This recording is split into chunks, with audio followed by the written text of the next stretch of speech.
This week on the Orange Box Podcast, we talk about big games coming to Nintendo Switch 2, the Halo remake coming to PlayStation 5, Xbox confirmed as an open platform next gen, and more.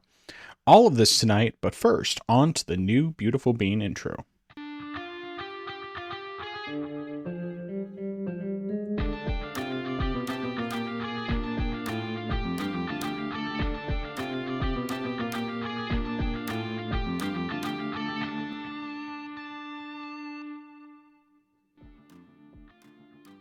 Welcome to the place where PC and console gaming talk combine. This is the Orange Box Podcast, episode 108. I am your host, the man who turns into a hermit crab in his spare time, Nathan, also known as the Frozen Gamer 87. And joining me, as always, the man who is anonymous, Justin, better known as I'm Zaracon. How you doing today? How's your week been? Not too bad. Saturday I got some stuff done around the house, got some things that need to be finished and worked on, and I did all that. Sunday, my niece and nephew, they were performing for their church as part of their children's choir. They were leading the praise and worship, so I went to my sister's church and saw them during that, and was with them afterwards. They also had a church. The church had a fall harvest festival, so the kids got to do some decorating. They got to pick out a pumpkin and decorate that as well, and just play some other games as well. So they enjoyed that. They enjoyed that as well, and they also seemed to enjoy the singing. This was their first time, so it's likely they'll do this again, because I think my sister said that the children perform at the third Sunday of every month. So Okay. So that they'll probably do that again in the future. If not next month, then maybe the following month. But did a little bit of I in the midst of recording or editing the Expedition 33 review, I decided I didn't like a few things, so I went back to the drawing board and started to rewrite the script. So that's delayed the video, but I think I'll like the way this turns out much more than how I originally had it planned. But yeah, that's pretty much everything that's happened. All right, good stuff.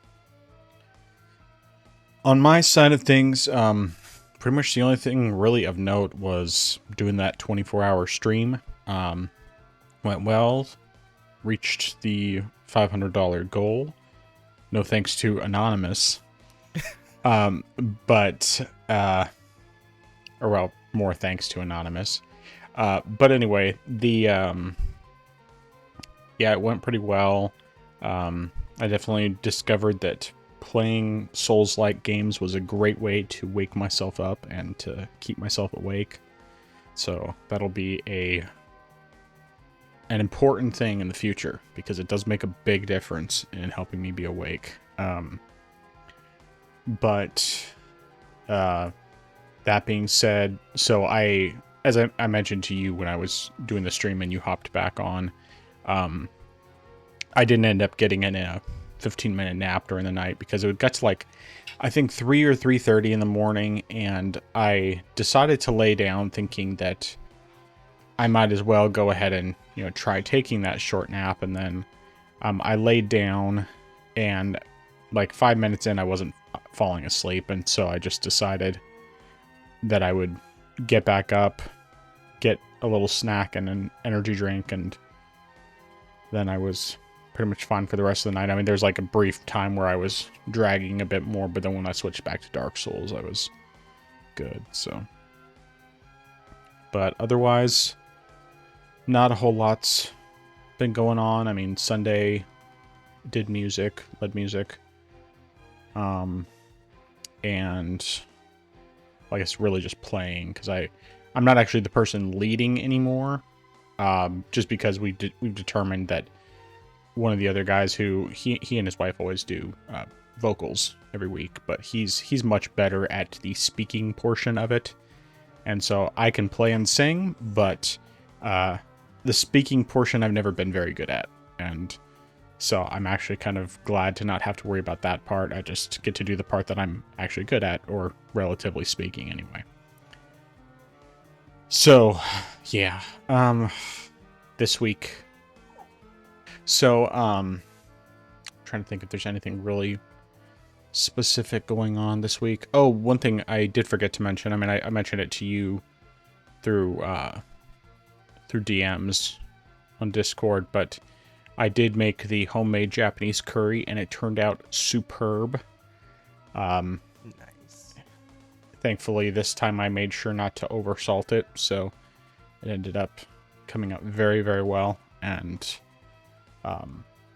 it was a big hit. I didn't win the competition. I was second place. But I think half of it is really just people are hesitant about trying curry. And so, yeah, it was like one other gal made something, it was Tuscan chicken is what she made. It was very good. There was a few good things there. But yeah, so, I mean, it's fine by me. I still got a gift card out of it, just for Burger King, and that worked out for easy meal on Saturday after, or, for dinner on Saturday, so it was nice. Or maybe that was Thursday. Yeah, that was Thursday. I don't remember what we did on Saturday. But anyway. Oh yeah, that's right. We did Subway on Saturday, which was less impressive. I was not impressed. I've had Subway plenty of times, and for the most part, I usually I've liked it, but the last time we got it was probably on the way to visit my in-laws a few years ago, and it was fine then, but this time, I think that this location, like, they don't know how to put sauce on there because they put very, very little, and so the sandwiches were really dry, and it was just, it unfortunately made the sandwich kind of disappointing, but it's like, well, that's no big deal. I mean, I got in my one, time going to Subway for first time in 3 years. It's kind of funny though, because when we lived in Seward in Alaska, when we first moved there, like, they had a Subway, and we didn't have a Subway in our main town. So it was like exciting. We would, get Subway once a month typically. But then after we left, especially once we got here where there's a whole lot more restaurants, we just haven't gone at all. And the only reason why we even went was because I was trying to figure out what we should do for dinner on Saturday. Because of course I was just, still tired, didn't get a ton of sleep. And so I asked the kids for an idea, and because they had seen commercials for it when watching Thursday Night Football, they said Subway, and I was like, okay, sure, we'll do Subway. We haven't done Subway in a long time. And at least now the kids can actually, like, pick stuff out and actually eat their whole sandwiches.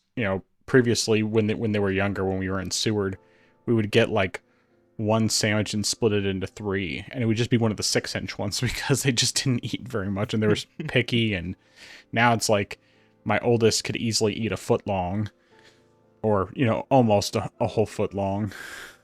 And yeah, anyway, but yeah, that's about it. Wife is recovering well. She got the go ahead to resume most normal stuff. I mean, she still can't lift more than 10 pounds until next week. I think it's next week.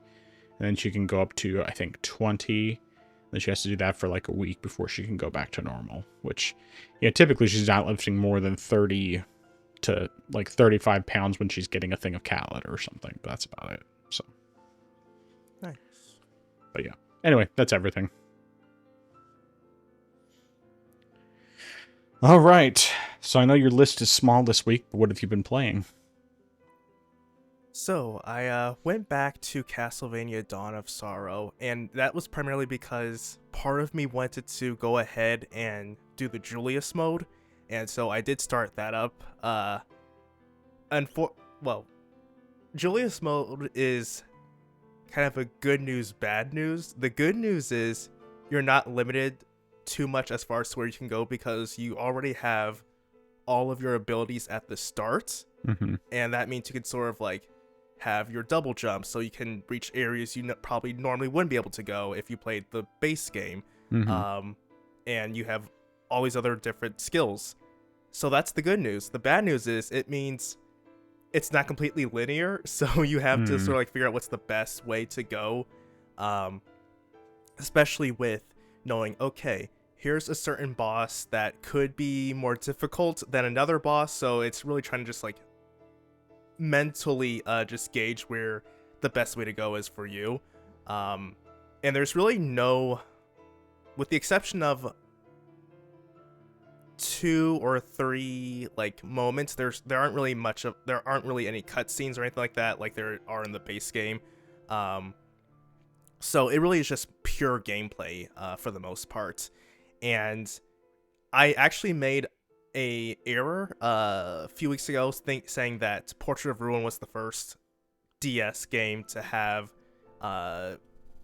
multiple characters playing at the same time.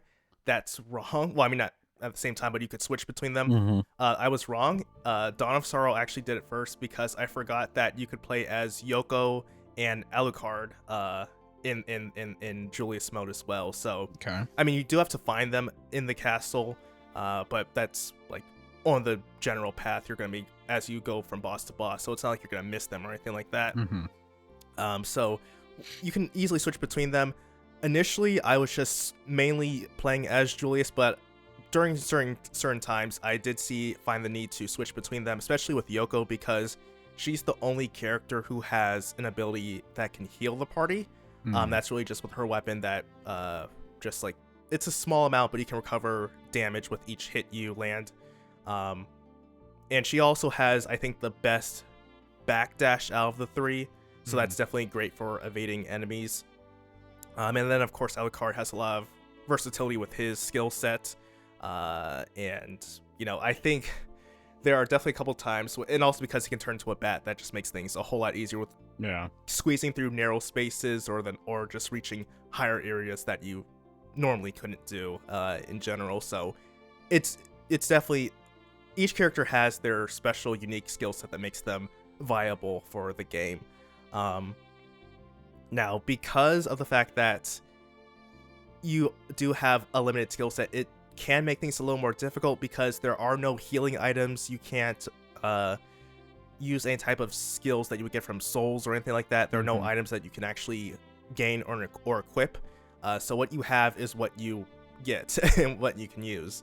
So it does present a unique challenge because when you face bosses,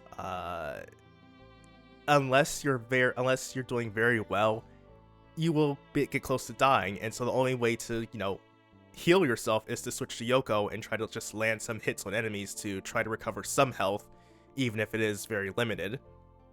So it does present a unique challenge there, but overall, I think I'm about maybe 40 to maybe 50% complete through the Julius mode. I'm stuck right now at my Nemesis again, and because I can't heal, it's just a massive pain in the butt. And I've also tried thinking to myself, if I turn into a bat, I could try to maybe see if I can get around him. But the big issue I'm having is the fact that, unfortunately, if you're up in the air, what he does is just constantly turns back and forth.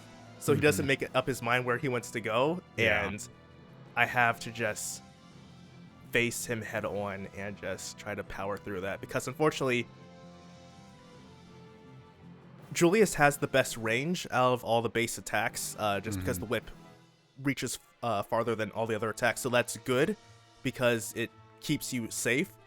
But if you do need to switch to, say, Alucard so you can turn to a bat, you have to change characters 2 times in a row before you can actually activate his ability, and that presents a bit of a challenge there on that end. But yeah, it's still interesting, and I will continue to try to finish this up. I think I'll try to finish this before I go back to Portrait of Ruin. But then the next game that I was playing was Power World, and I mainly went back to this one because there was an update last week for a limited time, or at least I'm guessing it's a limited time event, where you can get a certain costume, which I wasn't really too concerned about, but you could also get the first boss and her pal as an ally, and I don't know if this counts as its own type of, I guess, I don't know if it's being registered as like a pal that you can summon or not, or if it's just like an ally that follows you around. But if there is a mission that you can actually unlock that, so I thought that sounds interesting. The boss was interesting enough to fight, so I want to go ahead and see if I can complete that. Unfortunately, you have to complete another mission before you can do that, so I was trying to do that. But in the process, I discovered several things. First thing, I did not realize the fact that there were actually side missions now that were added in through some updates. So now there are NPCs that will give you side missions that you can accomplish so you can get certain items, get more gold, and then also get certain unique rare items as well. So that definitely has been useful. And it also provides, I guess, more direction as far as like what you can do in the game rather than just wandering aimlessly. Additionally, I also learned that there are now new enemy bases that are located around there, and these are much harder than the bases that have been in the game before. So before you would probably just have, basic enemies that have guns. Now they have pals with them, enemy pals that fight with them, and they also have much stronger, more resilient enemies as well, which makes clearing the base extremely difficult. And I almost died 3 times. I mean, the good news is that there are actually pretty good rewards that I've seen in the base, so it isn't, without merit. But I know, like, there were several times I thought I cleared the base out, but then when I went into a room, I realized there were several more guys in there, and they ambushed me, and so I had to, like, run out of there and just create some distance before I could re-engage with them. And that happened again when I went to another room, and there was another guy waiting for me in there. So it definitely was tricky on that end. Now, one thing that, or I guess twice it happened to me, was that my base was raided, and unfortunately, the pals that I had at my base already to just do manual day-to-day stuff, they were completely underleveled, because I think at some point the game was updated so that raids on your base scale to your level. So I'm about 40, and the pals at my base were probably about 25. So when the raids were going on, we got wiped out repeatedly, and it was mainly just me trying to survive and just revive constantly so I could grab my gear, try to drive them off, or at least hold on long enough for the enemies just to retreat. Fortunately, while things were damaged, they weren't destroyed, so I was able to repair everything without losing anything in the long term. So I did realize that I will have to rotate my pals out and try to level them up so that way they can be stronger on my base without me having to worry about, oh, if I get raided again, I'm going to just get wiped out completely. But yeah, I think that's essentially everything that's happened in there, and with the new updates that I've seen, it's really given me more of a reason to return before the 1.0 release next year, but I'll see if I want to stick with this or not. But yeah, that's everything. All right. Well, question about Castlevania, mostly just because like I'm blanking a little bit. Am I remembering correctly? Alucard's in Symphony of the Night, right? Correct. Okay. I'm trying to remember who's in Harmony of Dissonance. Because Harmony of Dissonance is very much like it. It's the one on GBA. Just basically a very easy version. I don't remember. But anyway. Because I was like... I'm positive Alucard's in Symphony of the Night, but then who's in Harmony of Dissonance? And I don't remember. But anyway. I'm trying to remember. Is that the one with... can't remember if that's Justice Belmont or if that's someone else. Maybe. I don't remember. That doesn't sound familiar, but... Yeah, I don't remember. I'll have to look that up. But yeah. Well, since we're already on the subject, I'll just mention one of the games I played during my 24-hour stream was Castlevania Dawn of Sorrow. And I didn't make a whole lot of progress. I got past your nemesis with a lot of taking advantage of the rewind feature because I just didn't feel. I mean, like, I did do multiple like regular attempts, but then I ended up taking advantage of the rewind feature a lot because I was just getting annoyed, and it's like, I don't feel like trying to restart this fight over and over. So yeah, I definitely took advantage of that. I played not super far past that. I basically just got to the clock tower, and then I got irritated because of the Medusa heads, because I hate them so much. They're the worst. Whether you're dealing with the ones that turn you to stone or just the regular ones, they're just extremely obnoxious. And so, yeah, I played a little ways into that and then decided I was done. So, I gotta say, I mean, like, I like Dawn of Sorrow, but I kind of like Aria of Sorrow better so far. Like, I feel like I'm getting more easily frustrated with Dawn of Sorrow than I did with Aria of Sorrow. And, I don't know. I mean, it's hard for me. I would definitely say that Dawn of Sorrow is still better than Circle of the Moon, but, especially because Circle of the Moon, I really abused the rewind feature. But, yeah. I mean, so far, of all the ones I've played of these two collections, Harmony of Dissonance is still the one that I enjoyed the most. And, we'll see how things go once I actually finish Dawn of Sorrow and, play the other two. See where I'm at when it all comes down to it at the end.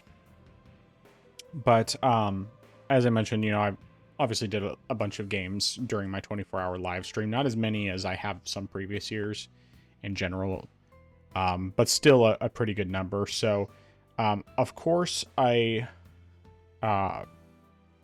played a bunch of Dark Souls Remastered. It's how I started the stream, and it was what I did very near the end of the stream, and I completely beat Dark Souls Remastered. I finished every single remaining boss that there was. The footage here is, of course, my parry fight against Gwyn, where he was ridiculously easy because of how easy it was to parry him. I mean, I did fail on parries in a few occasions where it was just like not his typical like swing that was easy to parry, but yeah, this was definitely the easiest I've ever had against him. And like, I never thought he was, I guess I had mixed results. Like, the very first time I fought him in my first playthrough, when I was doing my strength build, I got through the fight pretty quickly, and it was on my first attempt, but I also had Solaire with me, mostly just distracting him. And then I think I had like I think it was probably my next time trying to fight him in my New Game Plus that I had a little more trouble with him, but and it took me quite a few tries, but it was never like really, really bad. It was never one that I wouldn't even consider him in my top 5 for most difficult bosses in general, especially now that I figured out how easy it is to parry him. But yeah, so yeah, I spent the majority of my time during my stream playing Dark Souls. I spent probably 7 or 8 hours altogether of my stream, maybe more. I'm honestly not sure because I didn't really pay close attention, but yeah, it was quite a lot. So good stuff. I highly enjoyed myself, enjoyed my Dex playthrough using the Black Knight Halberd that made it ridiculously easy. I see here, I know I beat Artorias on my second try. It would have been my first, but the first time I didn't hit him enough times when he was charging up, and I mean, like, I hit him hard, did a lot of damage, but I didn't hit him enough times, and so he managed to charge up, and then, of course, he was basically able to one-shot me after that. But in general, I really didn't have any trouble with him. And Manus, I think Manus took,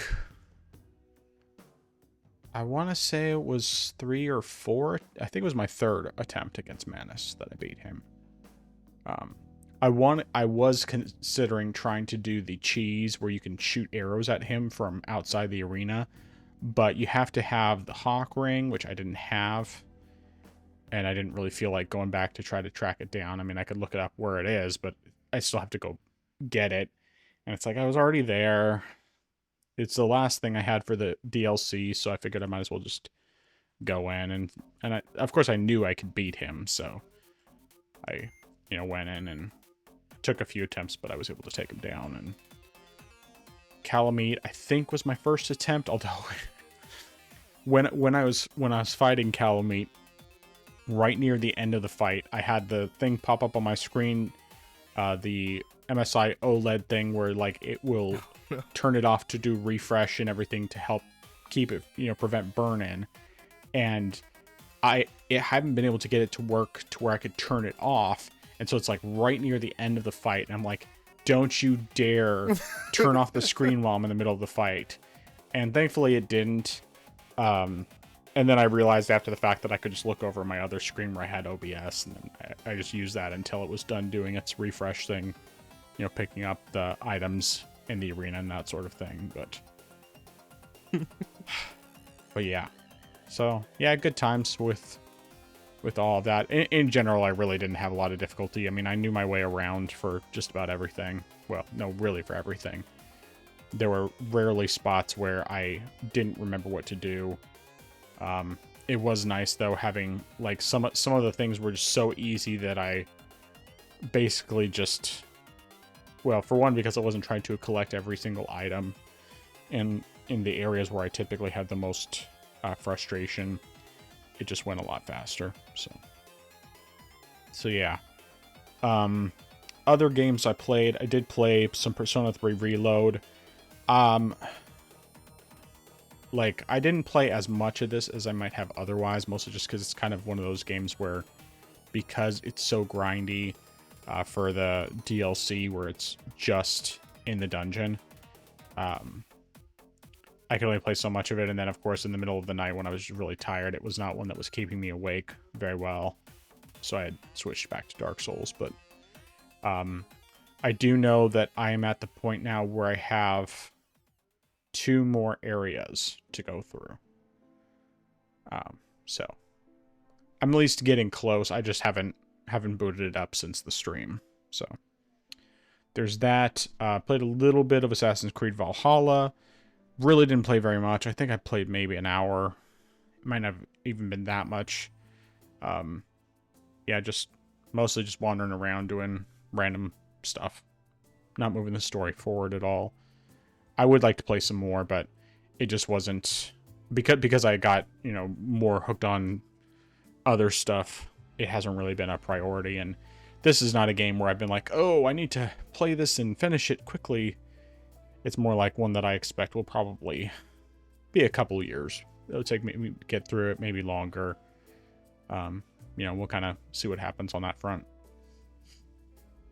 I did play some games with the kids as well. Did some Goat Simulator 3, which we did 4-player co-op, or 4-player multiplayer. And so it was just wandering around, causing mischief and that sort of thing. It definitely, the performance suffers a bit when you have it on max settings with 4 players. I was getting down sometimes into the 50s with the frame rate. It might have gotten lower occasionally, but I think in general it was like above 60. It's just sometimes it would drop into the 50s as well. I'd say probably the average was probably 60 or higher, but like I couldn't say with absolute certainty. All I know was that it's just silly fun and the kids had fun with it, and that's really all there is to it. That's why I chose it. Or, well, why they chose it. But then I played a little bit of Sonic Racing Cross Worlds with 2 out of 3 kids, and got to test out Joker from Persona, and got to see the Minecraft course, and of course the kids were playing as Minecraft characters. So that was fun. We were just doing the 50cc equivalent, so of course I got first in every race because it's just I've already gotten the completely finished the 150cc equivalent, so 50 is, piece of cake comparatively speaking. But yeah. And then I played some Diablo 4 with my wife, and that one we were just doing side stuff. We didn't move the needle at all on the story, but did that while we had Greatest Showman playing in the background, and played that for a while. Didn't quite finish the movie just because my wife was getting tired, so we ended up just stopping, and then after that, I hopped into Ghostwire Tokyo, as you reminded me about wanting to play a spoopy game for Halloween season, and played that for, I think, a couple hours maybe. It may have been less than that. I honestly don't remember. But, had a good time with it. Just, got a little annoyed at one of the platforming type challenges and decided to stop playing and moved on from there. But the game that I ended up playing quite a lot after, both at the end of the stream after I finished Dark Souls and beyond that, has been another Crab's Treasure. And so I know I'm not super far into it. Right now, my crab is at about level 25, I want to say. I mean, I've gotten through a handful of bosses, like 5 or 6 maybe. There's I mean, the footage that's playing right now is just the last one I did on stream. Or no, it wasn't the last one. It's one of the earlier ones I did on stream. But yeah, just this game is fantastic, and it's funny, and it's just, it can be really brutal when you are fighting bosses and they grab you and then kill you. Like one of the ones that was that's being displayed, it's like the boss has a bike lock, but if he grabs you, the bike lock has like a blade in it and it acts as a guillotine. It's basically like a portable bike lock guillotine, and he slices your head off. I mean, it doesn't show your head actually getting sliced off, but it does show that he sticks you in there, and then the blade drops and it fades to black. And there's like, I can't remember all the other ones like that, but there's another boss, and I don't have footage recorded from this, but, or rather I don't have any footage that's in the in my videos here. There's a boss that you can face, which is actually optional early on, and I guess is required later on in the game, but I've attempted him a handful of times, and he has a grab attack. So he has a fork on one claw and a knife on the other, and so he will grab you with the fork, and then he'll poke you and start sawing you like he's cutting meat, and then toss you into his mouth. Is brutal. But it's also really hilarious. And oh gosh. Yeah, there's lots of stuff like that. But I ended up playing quite a bit after the stream. I've really just been playing on the Steam Deck. And for the most part, the performance has actually been pretty good. It's basically been like, I can typically get close to a locked 45 FPS, but there are occasions, mostly like whenever I respawn near the spawn point, it gets down to like 30, and then as soon as I leave, it jumps back up. It's kind of like what it was doing in Yooka-Laylee, but yeah. So the footage here is me facing a guy that took me quite a few tries to get through.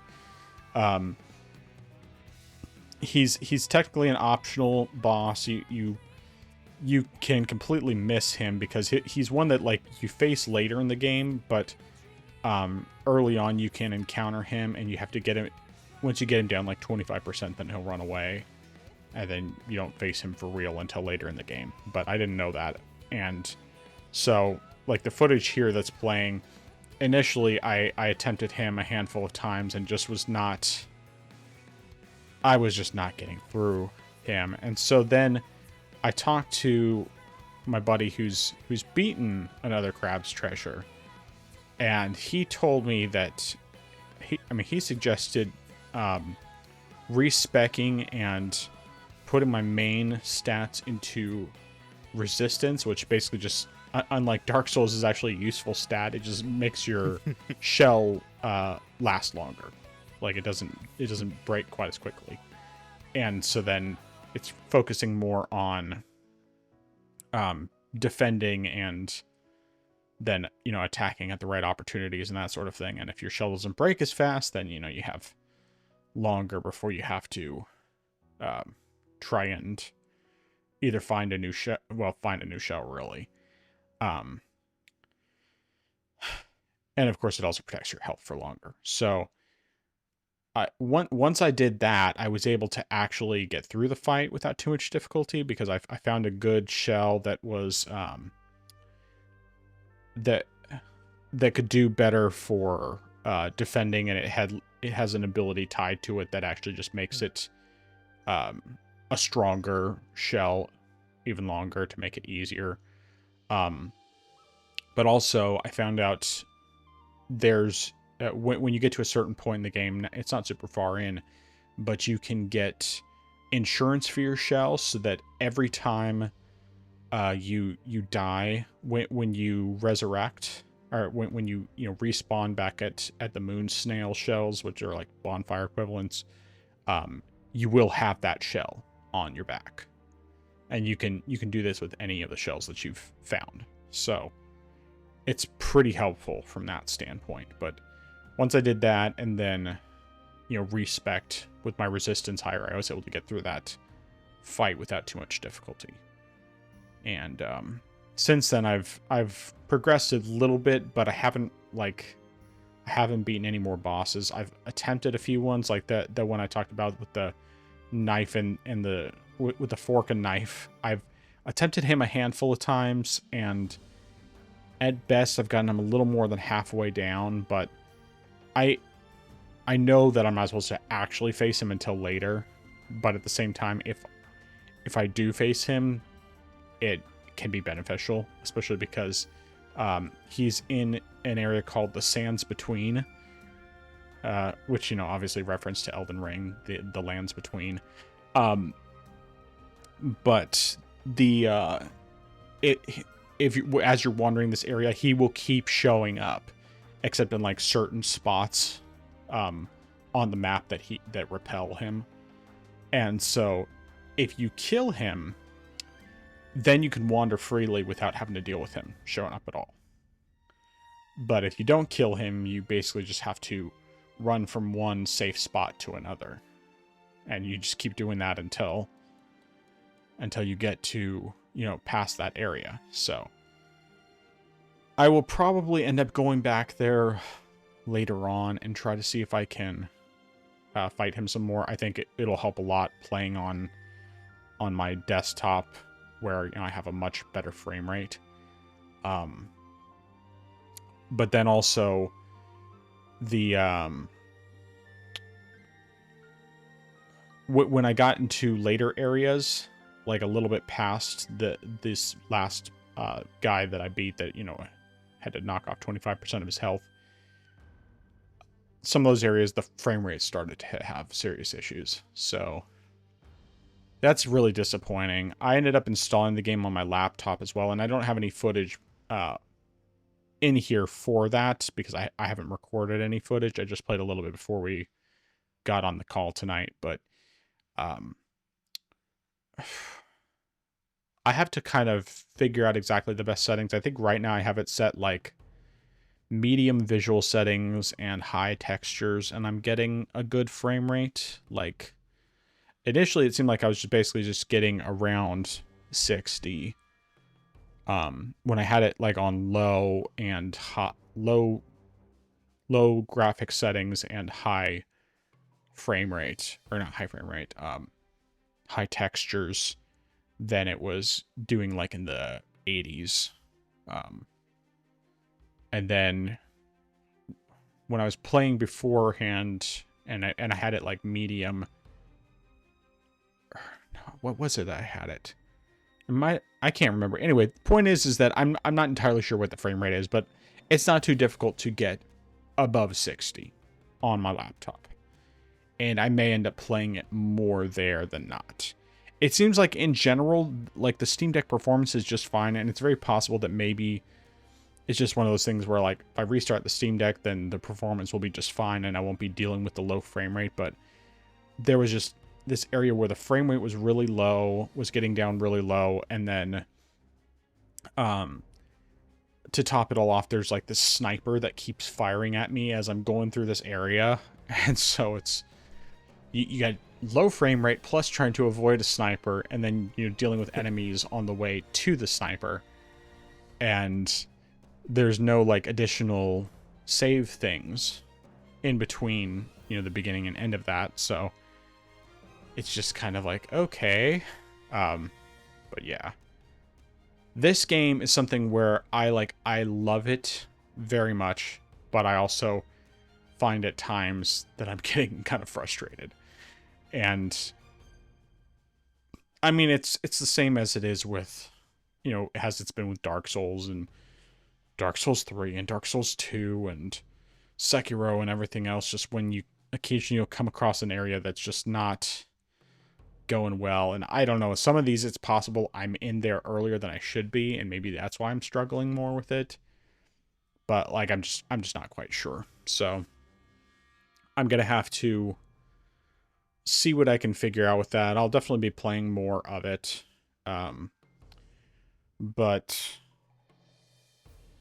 But yeah, overall, I am very much enjoying it.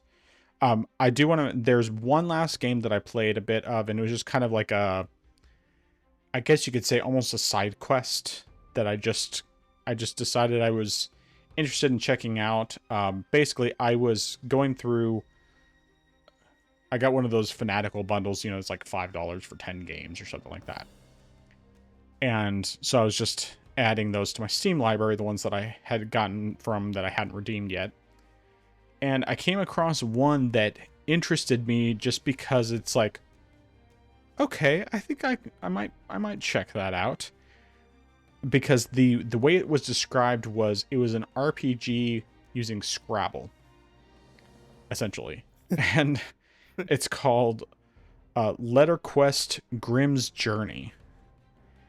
And so it's basically just you go up against a series of enemies and you have to create words to attack them. But you have to work, so different enemies have like different requirements. Like there are some where they only take damage from words that contain one or two or more vowels, or the word it only takes damage from 4-letter words, or they take triple damage if you create words using 2 or more corner letters. It's things like that. And so it's kind of an interesting mechanic from that standpoint, but occasionally that also makes it really difficult, because if you get good letters, it's great. But if you don't get good letters, it sucks. And then on top of that, like when you're dealing, for example, with the enemy where you have to use 4-letter words in order to damage them, if you don't get, those 4-letter words just don't do a lot of damage. And if you're dealing with like one of the elite enemies in the 4-star challenges, they have a lot more health and they still deal damage to you every turn, with a rare exception. On the rare occasion you actually manage to dodge, because it's entirely RNG based. If you don't dodge, then you're going to take regular damage every turn. And if you don't have enough health and you don't take them out quickly enough, which is harder to do anyway when you only have 4 letters to work with, then it ends up just being kind of more difficult. So I've done like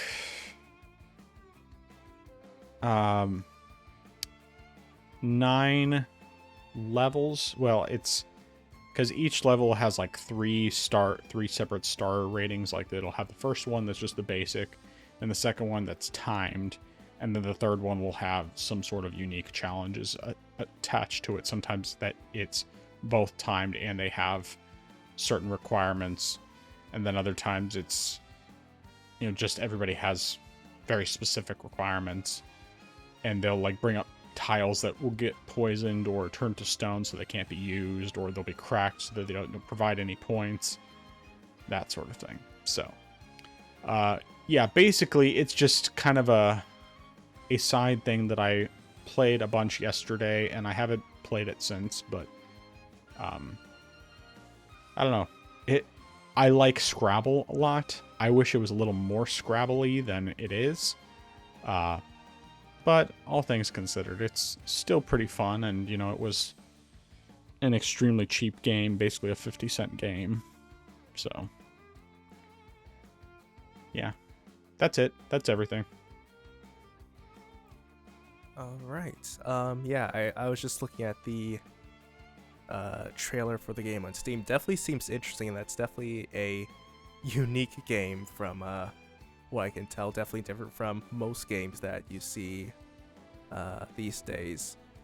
Going back to another Crab's Treasure, it was a real treat watching you play that during the live stream. I definitely enjoyed it, and it's very creative with what they do in that game, and like you said, it's just hilarious with how they either make references or just how they design some of these enemies is just fantastic. And I watching you play that, I didn't do it, but I was just so tempted to download the game just to play it because I said, this just looks so good. I want to give it a shot. So I will most likely get to that at some point. Oh, now I did have a question though about shells though. So as I was watching you playing it, I saw you, of course, now and then swapping shells. And when you mentioned getting insurance for shells, that also made me wonder, are all the shells just randomly different as they're scattered about, or are they all sort of like different types, but they're just like how do I phrase this? So I guess essentially, is it kind of like finding, I guess the equivalent would be, say there are different weapon sets, like say a short sword from Dark Souls, and there are just like multiple ones scattered about. Is it sort of like that, how you have different types that are the same but just scattered about throughout the game, or is each one different and unique from another shell? Gotcha. Okay, so like it's more the former. So there's like some variation, but for the most part, like if you pick up one aluminum can, one soda can, it's going to be the same as any other soda can. It might look different, but it's going to function exactly the same, has the same like the durability, for example, is going to be exactly the same. It's going to have the same special ability, you know, the MSG ability, that sort of thing. Or, you know, with aluminum can, or not aluminum, but tin cans, or there's like coconuts and sriracha tops, sriracha caps, or like bottle caps, or Legos, bananas, banana peels. It's things like that where there's actually like there's a variety of different types of shells, but a lot of them will just fit into specific categories, and some of them will have more unique abilities than others, I guess. But trying to think of like one thing that I've actually found really interesting, and I haven't used this as much in actual like regular combat, but there's items like the banana peels, and there's like sushi, and there's like what's essentially a piece of shell pasta, that instead of it being something with any sort of defensive or offensive capability, it's actually something where you eat it in order to restore health. And so it can be used in that fashion. And there's that sort of thing. There's things like the coconut or tennis ball where you can roll into an enemy. There's coffee related ones where it basically just gives you a speed boost. Like you drink some caffeine and you get a bit of a speed boost. And there's one of the more interesting ones that I come across recently is a skull, and it's basically like a human skull, and you can, if you have enough MSG, or I guess it's umami, no, I can't remember exactly. Well, anyway, if you have the points you need in order to activate its ability, you can activate a second chance ability that will revive you when you die one time. I'm not sure if it's something where, like, if you use it once and then you recharge your umami, your MSG, whatever, that you could use the ability again. I have a feeling probably not, but I'm honestly not sure. I guess it's possible you could. It's just that you have to do enough like damage and everything to recharge all your points, because that one takes like 3 points. 3 stars, and you only have 3 stars at least initially. So I don't know if all that makes sense or if that answered your question, but yeah. No, yeah, that answered my question. I guess then as a follow-up question with the insurance, since a lot of, as you said, shells sort of like have a similar type, if you say insure an aluminum can, will that apply to all aluminum cans that you find in the game, or is it just that specific aluminum can that you are wearing? It's, well, basically what it is, the insurance just makes it so that whenever you respawn, you always respawn with whatever thing you have insured. Okay. So if you like, right now the thing that I have insured that I equip is a metal thimble, and so anytime I die, when I respawn, I have a thimble on my back already, and I can still, if I had a different thing that I was using, like a coconut or a skull or whatever, when I get back to my my trash, my junk that I dropped, the equivalent of souls, then it will re-equip whatever shell it was that I had when I dropped that. Okay. All right, that makes sense then. Oh, and going back in a similar genre to Dark Souls, that definitely was very interesting to see you parry Gwyn to death, essentially. And it made me wonder, I wonder if you could do that for the second phase of Soul of Cinder in Dark Souls 3. Yeah, I was wondering that too. I need to look that up, because if so, then whenever I actually eventually do the New Game Plus on that, I want to parry him so bad, because I hate that. I hated him so much. I think I could manage that fight better, but if it's possible to parry, I am going to parry the living daylights out of him, because I hated that fight so much. Yeah, it would just be very amusing if that same weakness carried over, and despite the fact that the Soul of Cinder is just the amalgamation of all the undead and chosen ones that came before it, he never yet learned how to parry or avoid being parried, and so that was always his I know that even if you manage to stun him, you can't riposte him, or at least can't backstab him, because I know, like, there were times where I would get him stunned from doing enough damage from just like R2 attacks or whatever, and he would fall over, but I couldn't do the stab thing, or at least, it's possible I was just doing it wrong too, because before recently I wasn't very good at the riposte. So maybe it was really just me that was the problem and not Soul of Cinder in that case. So I don't know. Still would be interesting to see happen though. But yeah, that's everything that I have. All right, good stuff. Well, let's get into the news, and we have some pretty big stories this week, but let's start off with the smaller,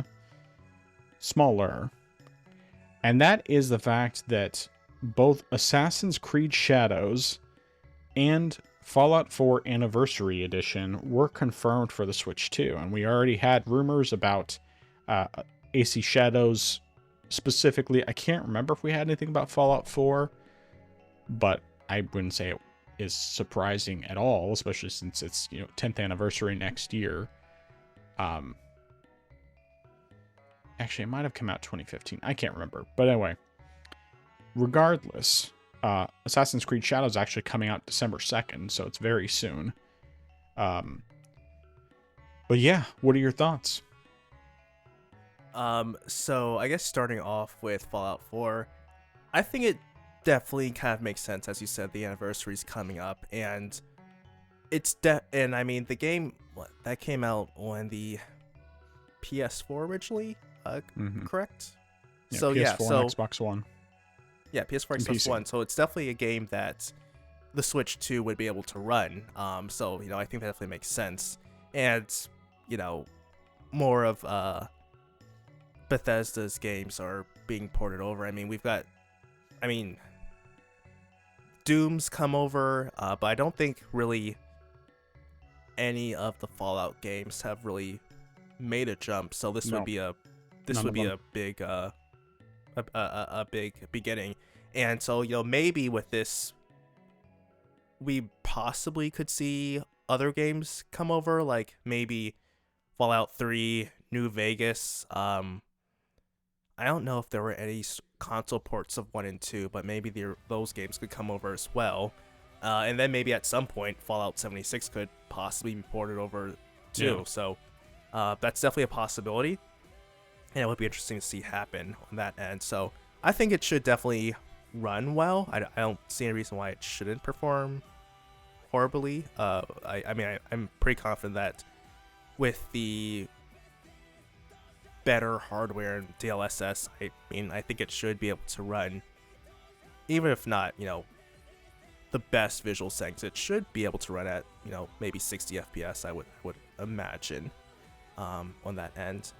Now, Assassin's Creed Shadows is definitely a bit of a it's definitely one that, of course, as you said, we've heard rumors about it, but the confirmation was definitely and I think one of the interesting things that I noticed was the fact that the game is going to be $60, which is, cheaper than the $70 it originally launched at.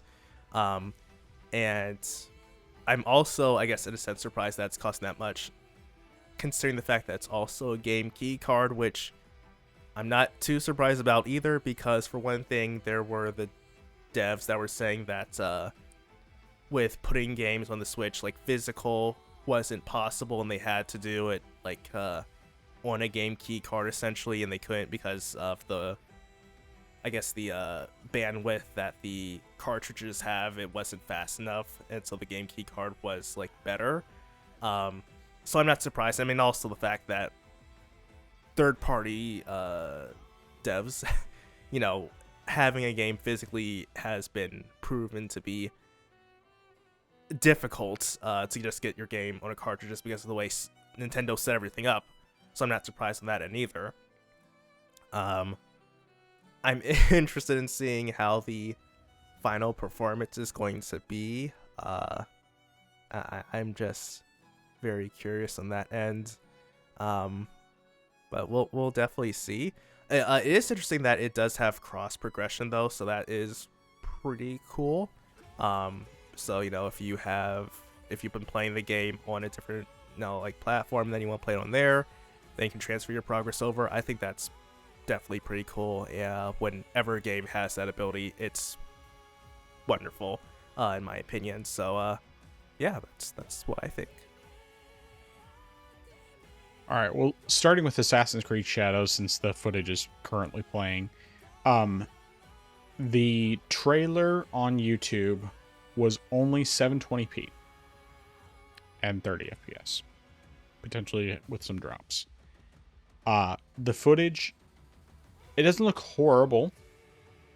If this was running on the Switch 1, I would be actually pretty impressed. But on the Switch 2, it does not appear to be using any sort of DLSS. And I would imagine probably that if it's not using any sort of DLSS, it's probably going to be 720p in docked mode, which would not be good. Particularly not for just for, you know, someone playing it on a 4K TV. That would be rough. Playing at 720p. Now 30 FPS is kind of like, I mean, like, I wouldn't want to play it 30 FPS if I was going to play it. I will say if they end up having a demo of this, I'll check out the demo just because I'm curious to see how it would look and run on the Switch too. Because it may very well just be that the footage is, you know, so compressed on YouTube that it just looks bad. But the fact that there wasn't an option above 720p, let alone something with 60 FPS, tells me that this is what the game resolution is going to be for this version.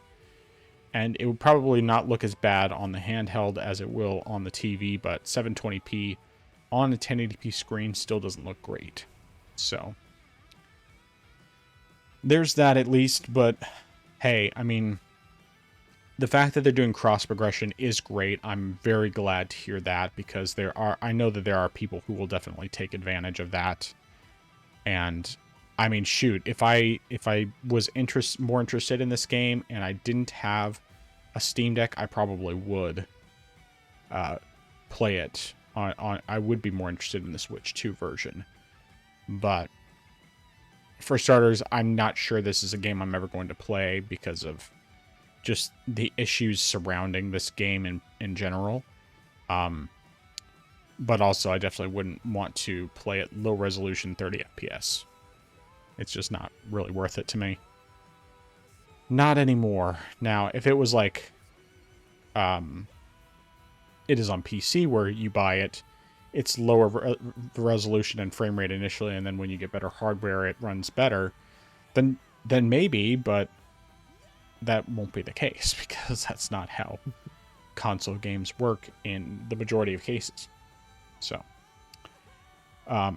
as for Fallout 4 Anniversary Edition, so this one actually the trailer was 1080p 60, which is very good. I think that's excellent for at least for a handheld experience, assuming that it's able to do 1080p 60 on handheld. Even if it could just do 720p 60 handheld, that would still be very good. You know, I haven't played enough of Fallout 4 to where I could say how it does in later parts of the game on Steam Deck, but the little bit that I played, at least the early parts of the game, I was able to get 90 FPS. And so, actually, no, maybe it was just 60. I think it was just 60. I can't remember. It's been a while since I tried it out, but either way, I think it's great that this is coming over, mostly because of the fact that there hasn't ever been a Fallout game on Nintendo, as far as I know.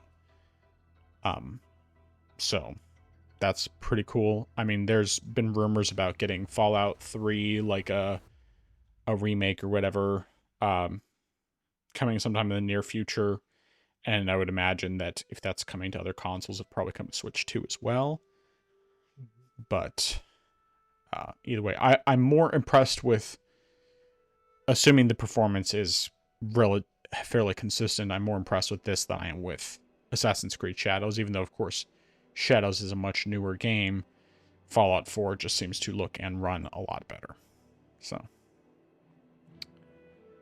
that's all I have to say about that.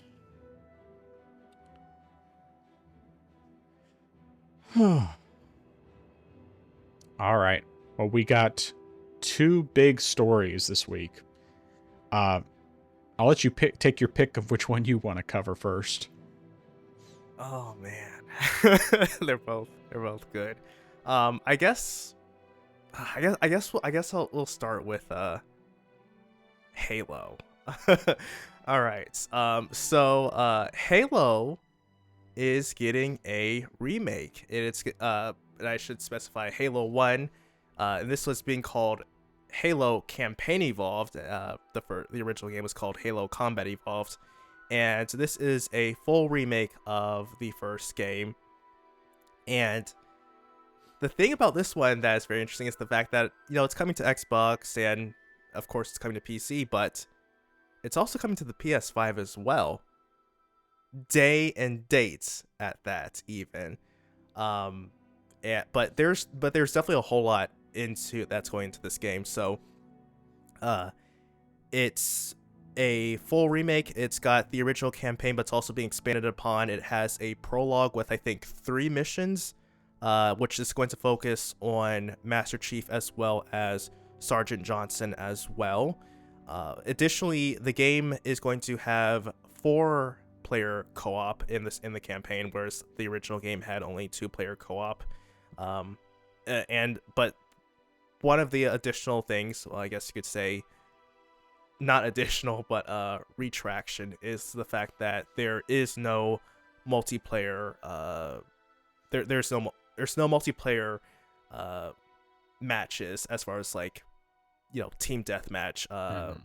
There's no PvP. It's only just Right. The co-op is only for the campaign itself, so that has been removed from the game.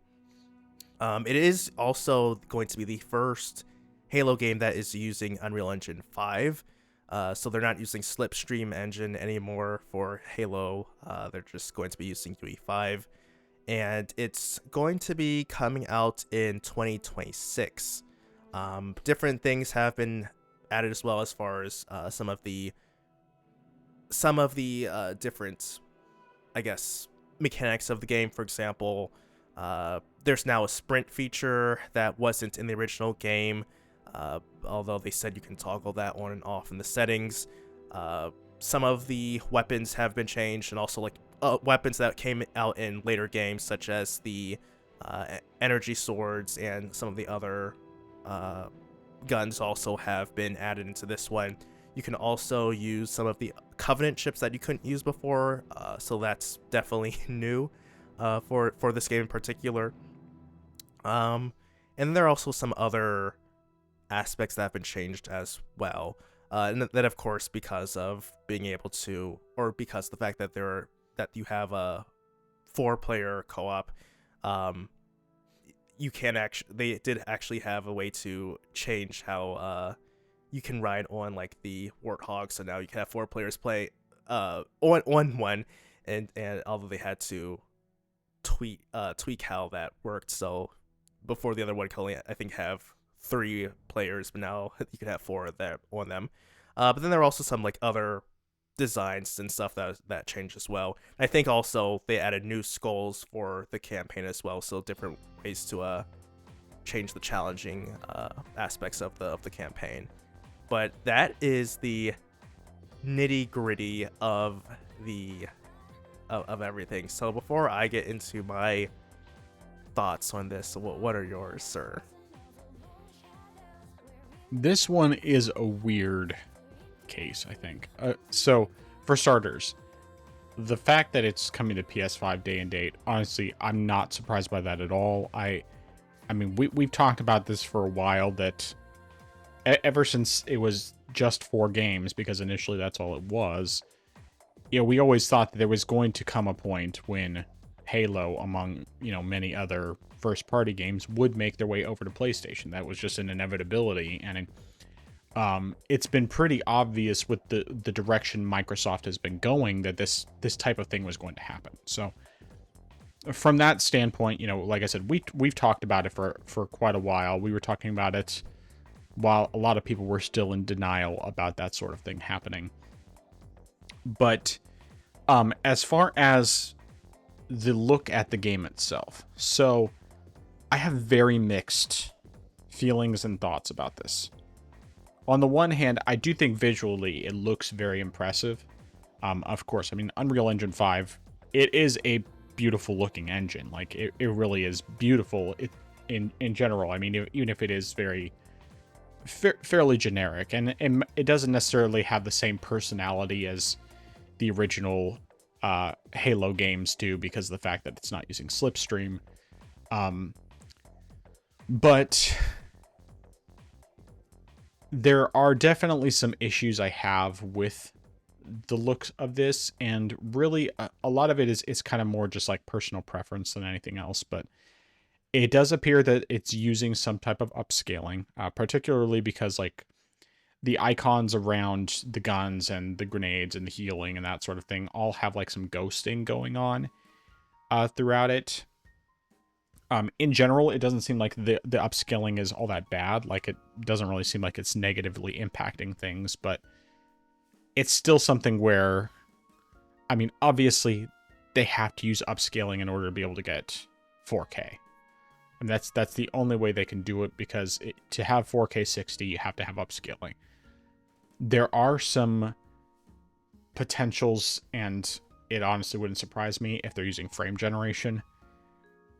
Which that part I'm obviously not a fan of. I really do not like frame generation for so many reasons. I mean, it's not just, it's one thing when it's an optional thing and people have the decision, you know, people can make the choice to use frame generation to get a higher frame rate, but it's a whole different thing when it becomes a crutch to where developers are using that in order to achieve 60 frames per second instead of just optimizing their games. And I don't like the idea of this at all. In fact, I hate it.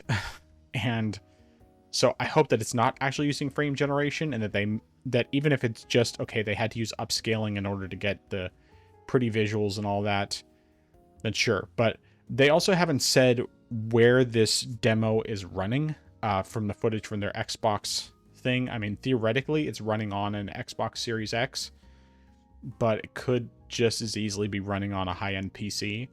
And so it's kind of like, okay, you know, what are you doing here? Is this completely legit, or is this basically cheating to make it look better? And it's going to feel worse because it's using frame generation. So I have lots of questions from that standpoint. The other thing that I have issues with is the fact that this is just the original game remade instead of just bringing over the Master Chief Collection. I mean, yes, PlayStation's finally getting a Halo game, but why can't they just get the Master Chief Collection? I mean, some people said, oh, you know, it's more difficult to port that than it is to remake a new... No, it's not. It would be very easy for them to port it over. In fact, I think it would be very, very easy. I mean, you can get a locked at least 60, maybe 90 frames per second for the Master Chief Collection on the Steam Deck OLED. I can't remember. I know when I tested it on the original Steam Deck, I could get 60 FPS on all the games. Locked. Max settings, everything. It was absolute perfection in how it ran. I can't remember if I tested it on the OLED, and if so, if I was able to get that lock 90, but I think I could.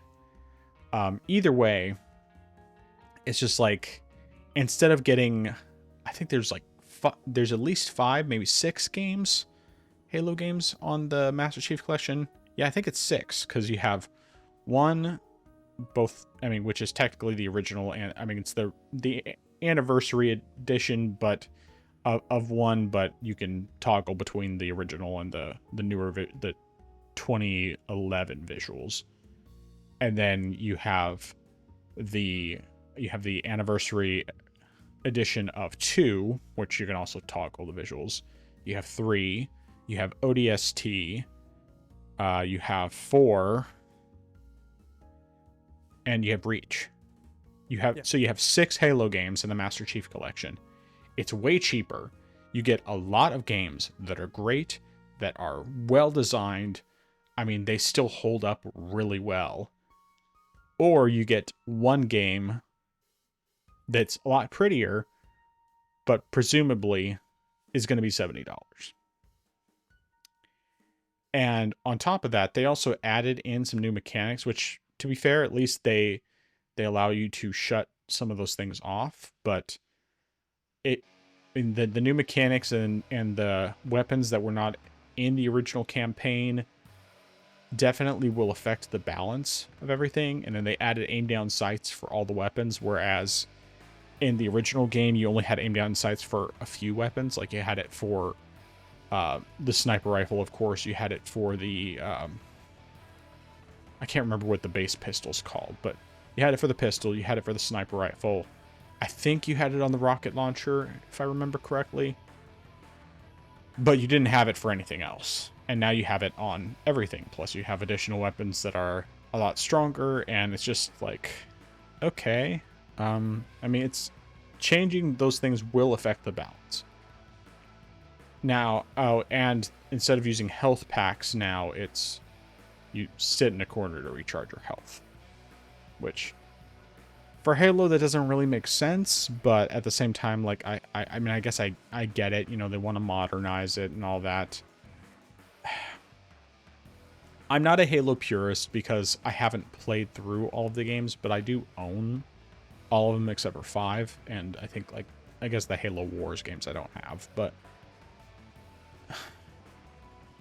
I don't know. More than anything, I think as interesting as it is that Halo 1 is coming to PlayStation, which, I mean, it's significant that it's happening, but at the same time, anybody who's been really paying attention knew this was coming. It was just obvious. It was an inevitability, and the only people who didn't believe that would happen are the people who were just in denial. That's all there is to it. We've known this was going to happen. This was obvious. And of course, you know, like I'm seeing from Xbox fanboys, I mean, well, not as much Xbox fanboys, but Xbox fans who have not been fans in general of what it is that Xbox has been doing. And some of that, you know, I totally agree with that, especially the price increases and all of that. But they also don't realize what they're actually getting as benefit for this. And this game coming over to PlayStation is not going to harm Xbox. It's not going to make any difference because people who already had a PlayStation were never, I mean, people who have a PlayStation and not an Xbox were not going to buy an Xbox to play Halo. Because if they were going to, they would have done it already. Because there's all these Halo games, the ones that were great and the ones that were less so, that already existed on Xbox have for years. And there's lots of games that were Xbox exclusives that never convinced PlayStation fans to buy an Xbox. In fact, most of the time they would talk trash about the Xbox games because of the fact that they weren't on PlayStation. And now there will be a bunch of them who will buy it for PlayStation and never actually play it. They'll just buy it because they want to be able to brag about the fact that they have it on their PlayStation. I don't know. I think that's essentially all I have to say about it. Okay. Yeah, I definitely agree with a lot of what you've said. Like you said, it shouldn't be too big of a surprise that the game's going to be on PlayStation 5 with the direction that Microsoft has been heading down with porting their games over, and it just seems like it's going to continue to be that way moving forward. I definitely agree with you that the game visually looks stunning. It definitely looks like a complete overhaul of graphics compared with the original game. On the other hand, though, with it being on Unreal Engine 5, it just makes me question the performance because, like you said, to get it to run at 4K 60, which by itself might be a bit of a task, but to be running on Unreal Engine 5, which is not the best optimized game engine, and the fact that no other game running on the engine so far has been able to do a native 4K 60 without any type of frame generation or anything like that or upscaling, that's a tall order to ask for. And you know, I really hope they don't even try to add in ray tracing, like forced ray tracing at that too, because that's just gonna add to the to the garbage sandwich that is going to be made here if that's the case. So I really hope that really hope they're not baking that in there like they did with Doom Dark Ages, and maybe they did that with Indiana Jones. Yeah, Indiana Jones as well. So hopefully they don't do that with this too, because that's just a bad cocktail right there. Now, I like the idea that they're adding, or I think it's cool that they're adding the prologue stuff, you know, having some extra bonus missions and stuff like that. I think that's pretty cool to expand upon the game and the story, because when you do that type of thing as a remake, I think that's good. I think that's, you know, I think it's one thing to just have the full game, which I think you should have the full game in the original, you know, like way it was intended, but to build upon it is good. Like, it's one of the reasons why I like Zero Mission, because while Metroid Zero Mission, that is the fact that it has the original game, the core, you know, story, but also adds upon it by adding the extra content after you got through facing Mother Brain. So like it was true to the roots of the original game, but still added upon it. So with 343 doing this with the prologue missions, I think that's fine. Now, as far as some of their other mechanics go, I'm also iffy on that as well. Like, how they're handling some of the stuff with, like you said, with balancing is going to be strange. And I think one of the weirdest things is the fact that, yes, you can toggle the sprint on and off, but what if you're playing in a co-op mission and someone wants sprint, someone doesn't want sprint? How's that going to work with one person, you know, running twice as fast as the other person, and, you know, they're trying to get through a level together? So that's really just going to throw off, you know, just throw everything off, because one person's either gonna have to wait or other person's gonna have to just, you know, try to keep up. It's that balancing there isn't good. So, you know, saying that, oh, you can just turn it off. Well, if some people turn it off and some people don't, and they want to play co-op together, that's gonna cause issues there, I think. And then I know a couple of people have pointed out saying that the way the game worked originally with, you know, not having sprints, if there is a sprint, how is that going to handle with you know, just some of the layout and design of the levels as well, since you can run around things now, and just, you know, move a whole lot faster than you could before. If that has an impact on anything, I think that's going to be interesting to see how they handle that. While I don't have an issue per se with adding new weapons, because I mean, yes, it definitely could mess up with some balancing issues. I think it's kind of cool to use weapons that you couldn't use before, but I mean, like, if there's stuff that, you know, the Covenant had and you just couldn't happen to pick them up, then I think it's cool that if you could pick them up now and use them, although you probably could already go ahead and do that, they probably just added those weapons into the remake, so I guess that's a completely different issue altogether. But I think that it's interesting in that in to do that. But how they handle some of the stuff, other aspects, I think, and they could have been a bit more faithful to the original game.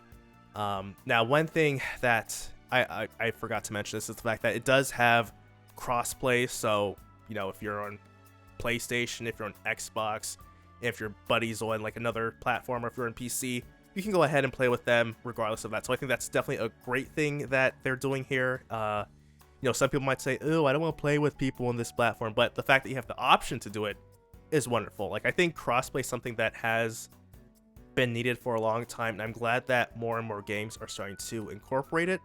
So that way, you know, regardless of what platform you're on, if you have a friend who's playing on another platform, you two can still play regardless of that. So I think that's definitely good there.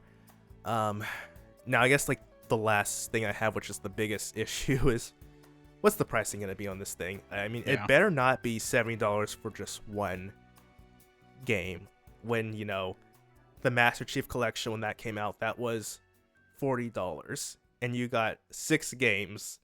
So, I think it started as 4 games and then they added Reach and ODST uh, after the fact. But either okay. way, I mean it's super cheap now. You can get it Oh yeah, very cheap. yeah. And it's just why, like you said, I don't think it would have been a problem to port over the MCC to the PS5. I mean, they, I think theoretically because it's just an x86 architecture, console, it's the same thing as a Xbox Series X. The only difference is just the operating system that's using. So theoretically, it should be easy just to port it over since they did it for PC. So yeah, I don't know why they didn't do it. Like you said, they would have gotten more games. There definitely would be less development time needed for it, and they could have saved money on that end rather than having to build a whole new game from scratch, essentially, and that would cost more money. So I don't get it, but Microsoft gonna Microsoft sometimes, I guess.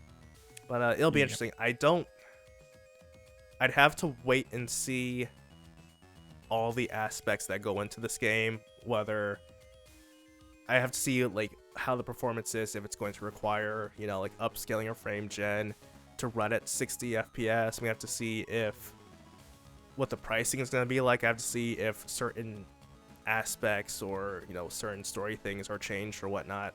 But it's interesting, but at the same time, I'm just skeptical, and I feel like if I really wanted to, I could just go back to Halo Master Chief Collection if I wanted Right. to play the first game, and I could still just go and play the other games as well.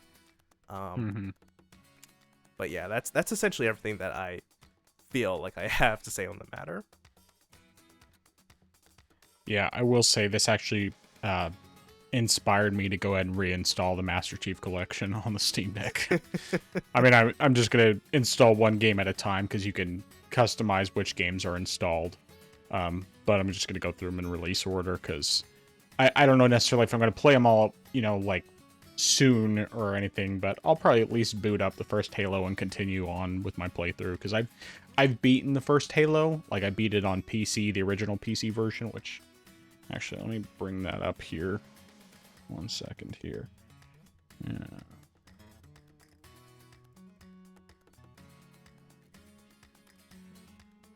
So I have the original PC CD-ROM version, and I also have the games for Windows Live version of Halo 2 that I never... I played like a tiny bit of, but I never actually got real far on. Required Windows Vista. But yeah, I played the first one entirely on PC. That was my first exposure to Halo. Well, I should say my first time like actually playing it, because I had tried playing with some friends on the original Xbox, but at that time I wasn't used to the dual joysticks for aiming and that sort of thing, and so I just couldn't like wrap my brain around it. I really didn't learn how to do that properly until I played Destiny on PS4. But yeah, it's I will definitely not be buying the the remake, at least not until it's dirt cheap, because yeah, it's like, yes, PlayStation owners are getting the remake of Halo, but honestly they're kind of getting shafted because they're not getting the Master Chief Collection is super cheap. I'm curious, actually. I'm gonna see what it costs right now in the store, just like brand new. So brand new in the store, and presumably without a discount, right now is actually it might not show me the price because of the fact that I already own it.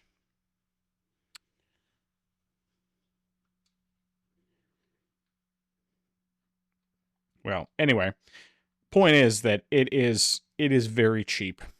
You can easily find this one for $10. I mean, like I think when I bought it, it was either 10 or 20 when I bought it. But I mean, I've seen it drop down to $10 pretty consistently. So you could spend $10 and get the Master Chief Collection on PC. 60 FPS locked at least on Steam Deck. Probably would run on just about any potato computer for the most part. I mean, the fact that it runs as well as it does on the Steam Deck tells me it would probably... You could easily do 4K 120 on the PS5. I don't see any reason why you couldn't. If you can do 1080p 60 or at 800p, 90 or whatever it is that it is on the Steam Deck, you should easily be able to get 4K 120 on the PS5. But, or at least 4K 60. I don't know. All I know is that PlayStation users are not getting a good deal. And, I mean, I think it's good that it's coming over because more people get to play it, but it would be better if it was just the Master Chief Collection. And, yeah. Why they decided to make that more difficult is beyond my understanding. Other than the fact that, well, I guess it's probably also because of the fact that, I mean, for one, it's the 25th anniversary for Halo, which we didn't mention, but yes, next year will be the 25th anniversary for Halo. So, from that standpoint, it makes sense. But also, they know that gamers nowadays, especially on the PlayStation side of things, are far more interested in the pretty visuals than they are in it just being a good game.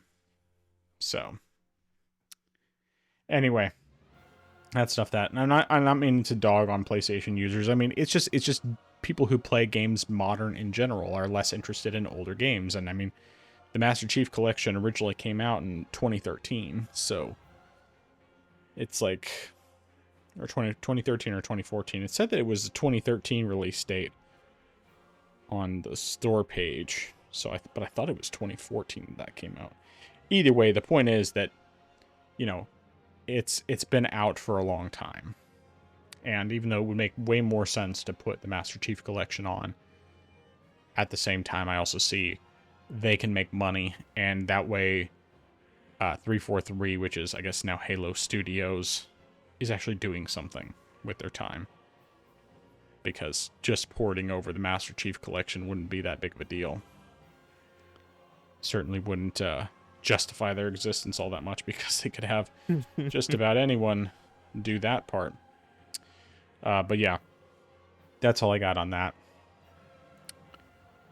One actually last thing I want to say is that this is something that, while it wouldn't impact me so much because I didn't really use this feature so much, but I think this is definitely something that is kind of integral to the history of the game, and so I think it's disappointing that they removed it, is the multiplayer versus, because that's, I feel like is an integral part of Halo. So even though they do have the co-op feature with the campaign, I think cutting out the multiplayer was just uncalled for. It's like, I mean, it's one of the reasons why they even push for Xbox Live, is the fact that, I mean, granted, that was like when they really started with Halo 2, but, having the versus multiplayer, that was one of the aspects that's one of the reasons why people kept going back to Halo outside of the campaign, was because of that. So when you remove that from a game, you're really cutting out a good chunk of the replayability of Halo. So I think that's really strange that they're doing that. So like I said, It doesn't impact me because I wouldn't necessarily use it, but I think for the legacy of Halo, that is just weird that they're doing that. Yeah, and that's even another good point, because of course there's no multiplayer in that, but that's another thing that you're missing out with not having the Master Chief Collection. So the Master Chief Collection has multiplayer for all those games, or at least I think all of them have. I think ODST or Reach might not have multiplayer, but 1 through 4 all have multiplayer. So it's like the Master Chief Collection has a lot to it, and this remake has almost none of that. I mean, it has just a very small chunk with prettier visuals. And it's like, wow. Okay. I mean, I guess it is what it is. So, all right. Well, let's go ahead and move on into our last topic for the night, but this is another big one. And that is Microsoft has confirmed that the next generation console is essentially going to be an open platform. So, from Windows Central, let me just go ahead and bring up this article and cover a lot of the stuff that Jez Corden talks about in this. So, essentially, this has what the next Xbox console is going to look like is that it's going to have full bore Windows as expected, but it's going to have basically a game mode similar to what you have for the basic, what you call it, for the regular, for like the Xbox consoles currently, with the exception of obviously the Ally X. So then you end up with, so it'll have a basic, like it'll have a game mode, the Xbox normal game mode that you would have on the Series X, that sort of thing. Presumably will still have quick resume and all of that.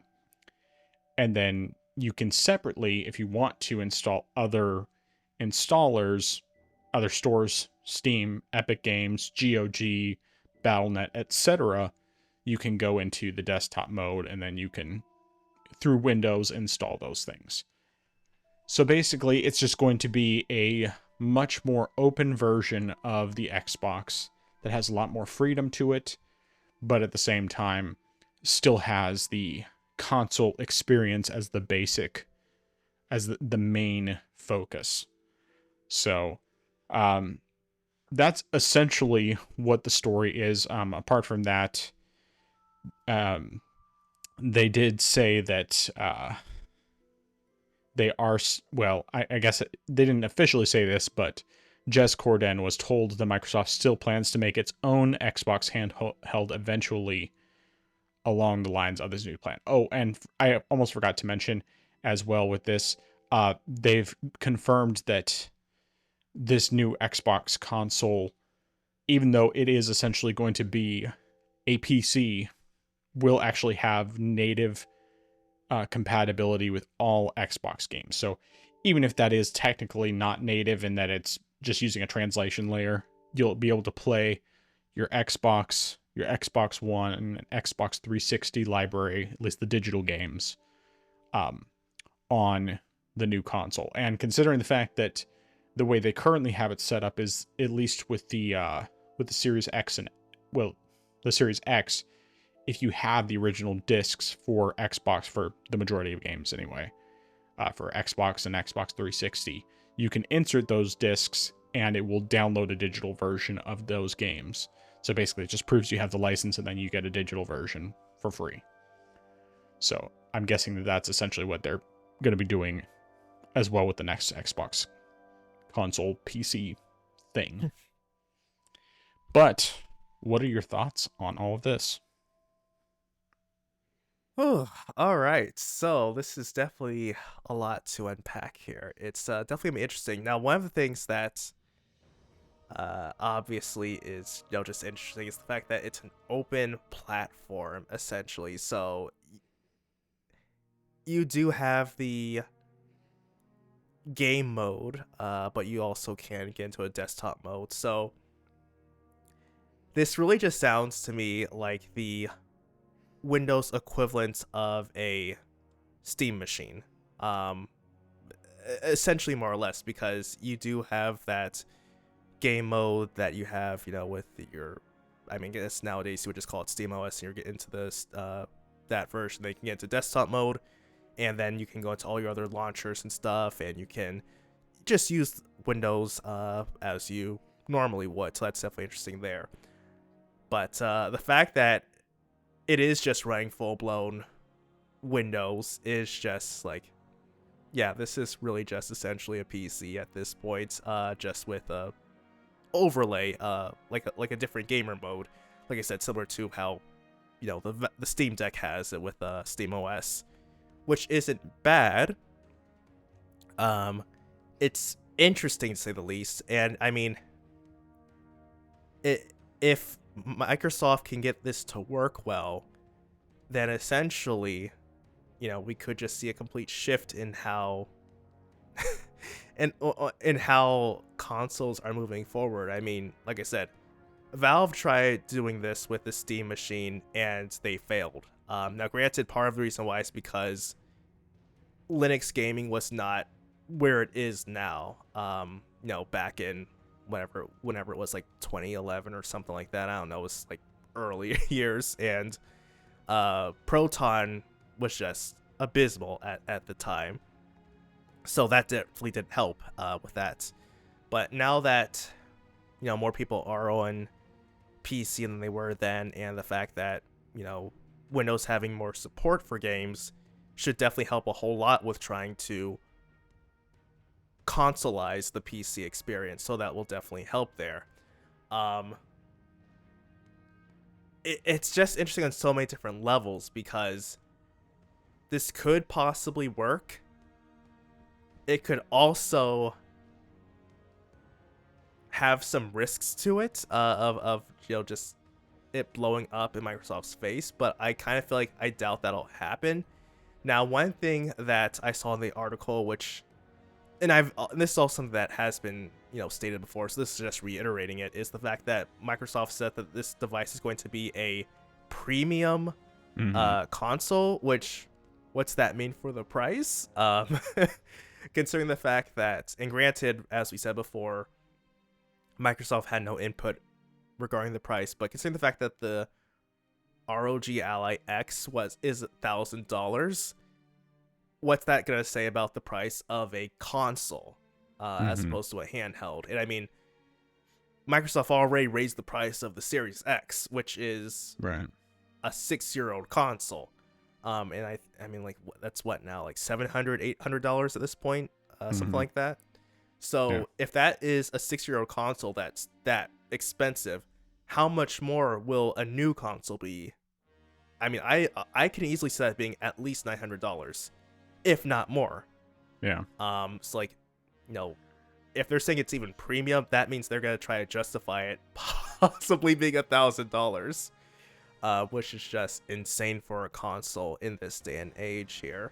Unless you're like, trying to buy some rare retro console that is completely new in box. That's like the only reason why you would be spending that much on a console these days. But additionally, while you did mention the fact that it will be, backwards compatible with your game library, I still wonder though, with it, I mean, granted, it's going to be, custom to a degree. It's not going to be using, your standard parts that you would get in a PC. But I do wonder, though, especially with the way things are going with digital these days, will it have an actual disk drive, or will it be just like some sort of accessory you buy where you can actually put your discs in?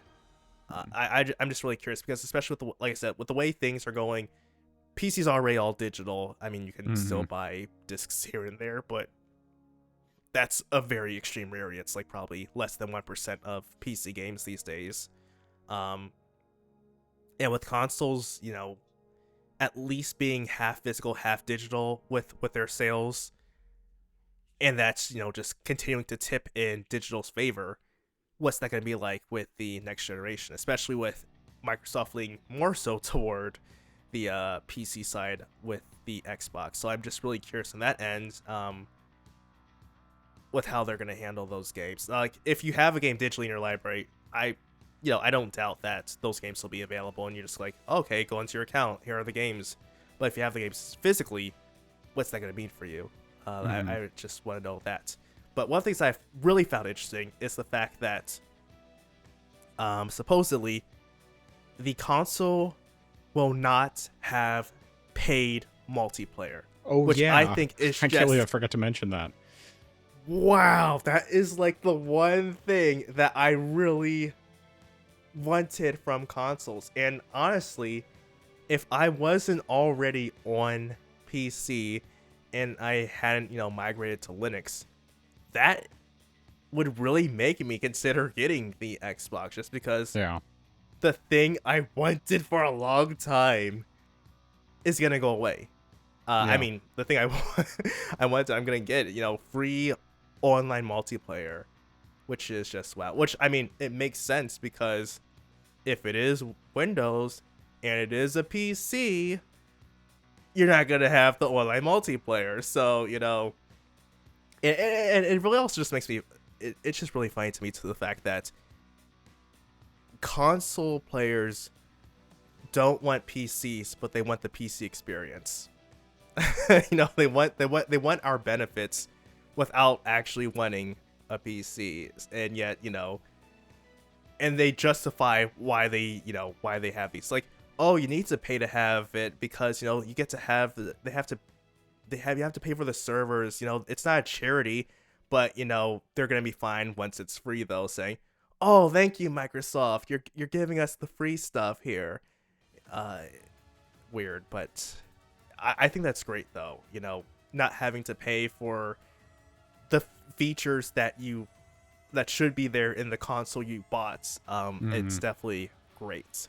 Now, I do feel like if you're playing your games, from previous generations, you'll probably still have to pay for Xbox Live. If you're using like your Series X or your Xbox One games, 360, if that still has multiplayer online servers available. I do think you'll probably still have to pay for those, since you're using backwards compatibility. Like, for your standard stuff moving forward, the native stuff, I think that will be completely free, but that's just great.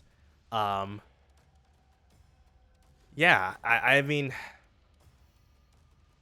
I think this definitely has a lot of potential.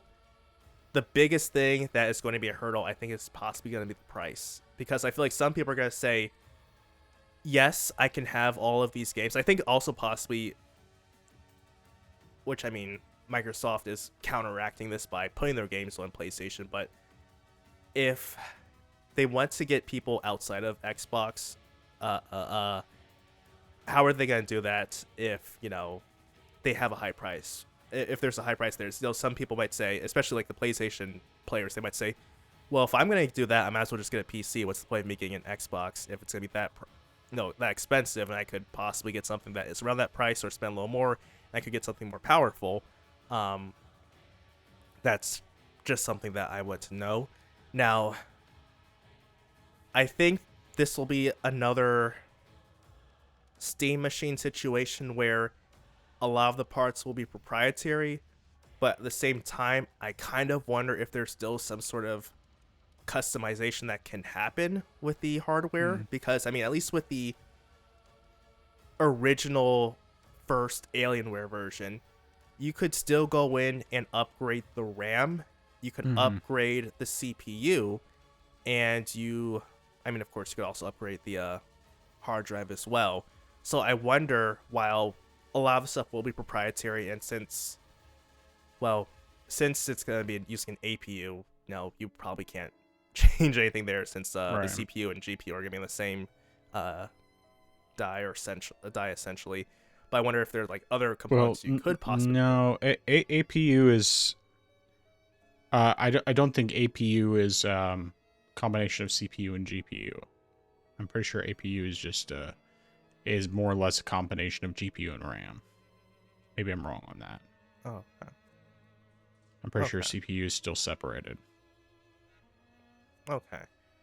So if that's the case, then Because the PS5 Pro has additional RAM on top of the APU, so that it can have the RAM, has 2 gigs of RAM for system processes, and then the remaining 16 gigs is focused primarily on the video side, and then the CPU is unchanged from the original PS5. Hmm. Maybe slightly Okay. overclocked, but otherwise it's exactly the same. Okay.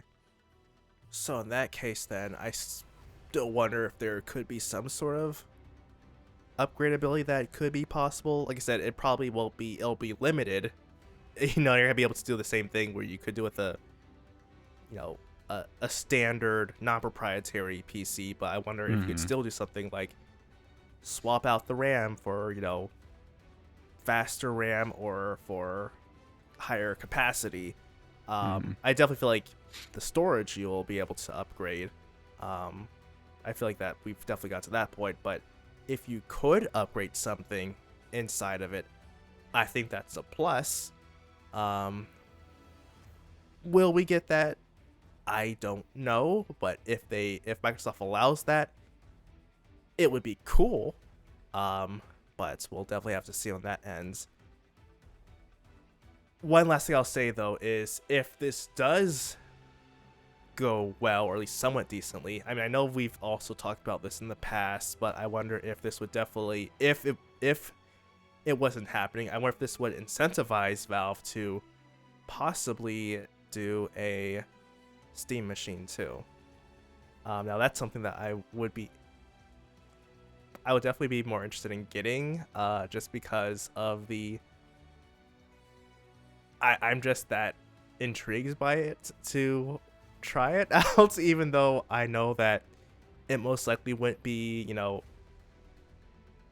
the most powerful device, but it still would be interesting enough where I'd be like, okay, I already went ahead and bought an original Steam machine for the novelty. I would be willing to buy this for the novelty as well. But yeah, just out of curiosity. But yeah, so I would like to see if that would just push Valve to make that a Steam Machine 2.0. But yeah, that's everything that I have for the upcoming Xbox. All right. Well, one of the first things is the pricing. I agree with you. There's the potential it could end up being, I mean, of course the rumors anyway, but that it could end up being $1,000. I think, well, for one, I think that's definitely too expensive for a console. I don't care if it has additional capabilities. If it's not upgradable, which I don't think it's going to be upgradable. I don't think it is at all. I think it's going to be, or if it is, it will be very difficult to upgrade. It's just like with the Xbox Series S, I know my brother-in-law was looking at upgrading the storage, and I looked at the steps, and it's like, it's way more complicated than it is on a PC. You have to basically take the whole thing apart and get down to like the very base in order to be able to upgrade the SSD, or you can just get this convenient plug-in thing that costs $200 for not even very much storage. And so I have a feeling that it's going to be very similar, that it's going to be, things are going to be soldered to the board, and you're just going to have to deal with what you got. But it's also for the sake of convenience and making it more console player friendly. Now, I will definitely say, from all the console players I've talked to, or at least the majority of them, those that have never been open to PC mostly because of all the fear mongering about how bad PC is and how difficult it is and all this other stuff, they don't want a PC experience at all. I mean, they don't even necessarily want the freedom that PC provides, because they just want it to be as simple as possible. They want it to be, I plug it in, I play games. And even though consoles are not as plug and play as they used to be, because you still have to download updates constantly and everything else, it's like consoles do have drivers. I'm sorry, they do. System updates, all that stuff, that's drivers. You are updating your drivers all the time. They just don't tell you that that's what you're doing. But they want it to be as simple, plop down on the couch, turn on the console. At worst, I have to download and install some updates. They want it very, very simple. And I know, like, seeing what some people have said about their current thoughts about Xbox, at least before this article came out. I don't know if their thoughts have changed since then, but they are afraid because they don't want it to become a PC, even though they don't realize what they're missing out by it not being a PC up to this point. And if Xbox is in fact doing this, which from everything we could tell, this is, well, actually they basically said this is what they're doing. This is only good for Xbox users because you'll still get that out of the box console experience. It's going to boot up. It's going to be like it is with the current Xbox. But you can still go into Windows separately if you really want to, install these other things, have the option of purchasing games from other stores that are going to be cheaper and everything else. You're going to have those options. And you'll be able to play PlayStation games on your Xbox. Plain and simple. Which, of course, is hilarious. And we don't know for sure how much of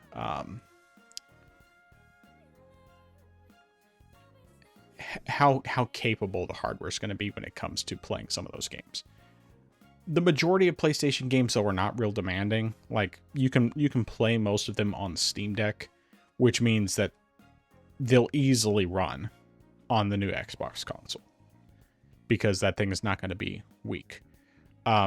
Now, kind of going back to the pricing, I think that it could end up, I mean, I don't think it's going to be cheap. My guess is it's probably going to be about $800.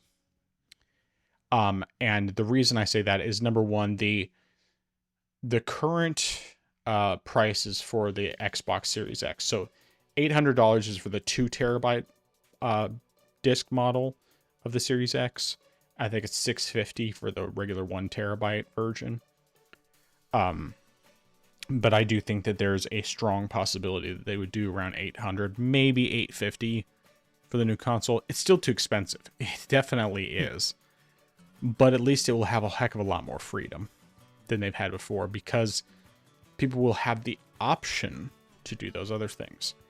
And of course, like you reminded me about, the fact that, well, the idea that they are probably not going to have paid online anymore is huge. Now, of course, Game Pass is still expensive. You know, people are still going to have to spend the console Game Pass prices. That's just the reality. If they're getting an Xbox console, they're going to be paying the console prices, even if it is also a PC. Of course, as we know, the consoles are basically PCs anyway. They're just locked down PCs, and this will just be less locked down because you'll have the ability to install other stuff. Now, as for what that's going to do in terms of their in terms of Microsoft's profits and everything else, I mean, for one, it's not something we need to be concerned about because it just doesn't matter. I mean, what matters is that it's more pro-consumer. Now, the price is probably going to be expensive, and that won't be pro-consumer, but at least they're getting more for the money. And I think that it's very realistically exactly the way that Microsoft sees it when it comes to Windows, is that even though they could have just made it so people could only use their launcher, their store, everything else, instead they let people use whatever launchers they want, do as much with it or as little with it as they want, and they still make money off of all the data that they're selling, the data that they're collecting and selling. And especially if they still have Copilot, they'll be able to train Copilot further. And I hate Copilot. But, you know, there are people who will probably still, especially if they have the basic console layout as their initial boot up, people will still go in there. They'll still buy their games through Xbox. People who already have their digital library through Xbox and that sort of thing. But then also, if those people want to, they can dabble in Steam or GOG or Battle.net or whatever. They're going to have the ability to play those PC exclusive games like World of Warcraft and various like real-time strategy games that are specifically tied to mouse and keyboard functionality only. You know, they're just going to have a whole lot more options. And I think once they realize the benefits in time, they'll be like, oh, this is what it was all along. Everybody always told me this was like this big scary thing and that it was just like the most horrible experience ever. I mean, I keep coming back to this. One of the guys I know over in the Married to the Games Discord, one of the guys I interviewed for Dad's at Gaming, one of the first guys, he is a console gamer through and through. You know, big on PlayStation, has been big on Xbox because of the fact that he's been able to get Game Pass for free just by using Bing rewards and that sort of thing. He got a Steam Deck at launch because he was excited about it. And he loves that thing. And he has used it, and it has completely opened his eyes to what it is that you can get with PC gaming. Now, he's still primarily a console gamer, but whenever he can get a game on Steam Deck, he gets it on Steam Deck because if the game runs well enough to play there, he wants to play it there. It's a better experience because he can play it anywhere. And, you know, being a dad with a married father with a 9-to-5 and everything else, it's helpful to have that simple portable experience where you can turn it on, play for 5 minutes, and turn it off, and then just pick it back up and continue where you left off without any problems. It's one of those things that if console players really get more of a taste of that, it's going to be beneficial for them. They're going to realize in time how great it is. And if they don't want to touch the PC side of things with the new Xbox, they can just stay entirely on the Xbox side and they'll be fine. And I imagine there will probably be a lot of people who will do exactly that. But it can be a good way to get people to start dabbling with PC gaming. And I think that's fantastic. I mean, I think more people should try PC gaming because it's great. But it's not something where it's, I mean, as I've said before, it is a higher learning curve. But if you have something where it's non-intrusive like that, where you're not having to buy a separate PC, then, you know, you're going to do that. I know that PlayStation players, particularly those who continually say that Ekbok dead, they're looking at this and they are either saying it, well, I would say the majority of them, at least the fanboys in particular, and people just who are very much against Ekbok, will just say that this is not going to save Ekbok and that Ekbok is still dead and that they don't understand what Microsoft is doing and all this other stuff. But I think that if they're really being honest with themselves, which a lot of them, they're in denial about it, they have to recognize that this is good for consumers and that Xbox players are going to get a better deal out of the next console than PlayStation players are getting. That's just the reality. And especially if they're going to have all these PlayStation games still coming to PC. Now, PlayStation may slow down their cadence and they haven't released as many games this year. In fact, I'm trying to think of what PlayStation games have even come out this year. It hasn't been many. I think all we had Helldivers 2. That was this year, wasn't it? Or was that last year? That was last year. I guess it was last year. Things blur together, but you have, I think the only thing we might have gotten this year was Last of Us Part 2. And I can't think of any other PlayStation games that have come out this year on PC. But of course, you also haven't had much of any coming out on PlayStation. Last of Us Part 2. That came out April. Right. But I couldn't remember if there was any others. I mean, we've had other games that were originally PlayStation exclusives that made their way over to PC this year, like Final Fantasy VII Rebirth and, what's that game called? Rise of the Ronin, Stellar Blade. But yeah, first-party games, there haven't been really any new ones this year other than Last of Us Part 2. But of course, PlayStation also hasn't really gotten... I'm sorry, what? No, I just saw that Spider-Man 2 came out this year in January. Oh, you're right. You're right. That's true. I forgot about that because I didn't want it. Um, but yeah, so there hasn't been many. And then the PlayStation side, I think the only first party game they've gotten this year was Ghost of Yotei. Yeah. I'm pretty sure. I could be wrong about that. I may just be remembering incorrectly, but I'm almost positive that that's the only first party game they've gotten this year. They've gotten a number of temporary exclusives, or at least some. I mean, like, I know they got Death Stranding 2. Actually, I'm not sure if they got any other exclusives this year. I mean, it's like Death Stranding 2, yes. Ghost of Yotei, of course.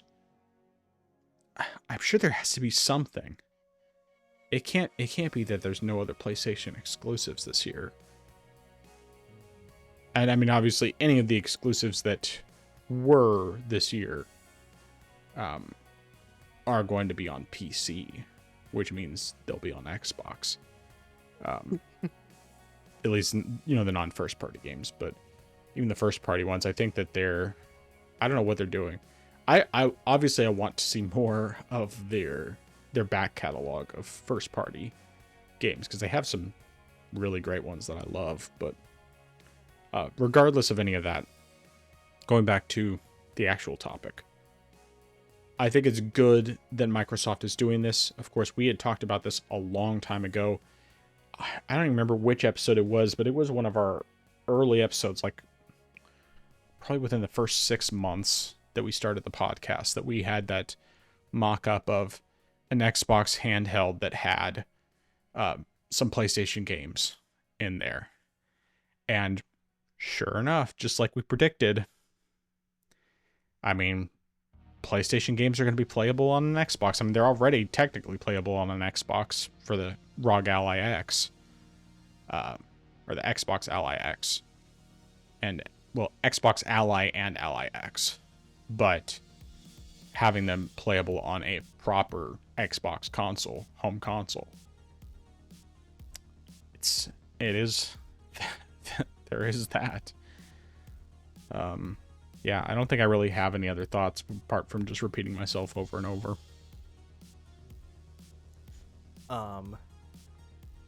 Yeah, I think one last thing that I just thought about was, I'm really curious to know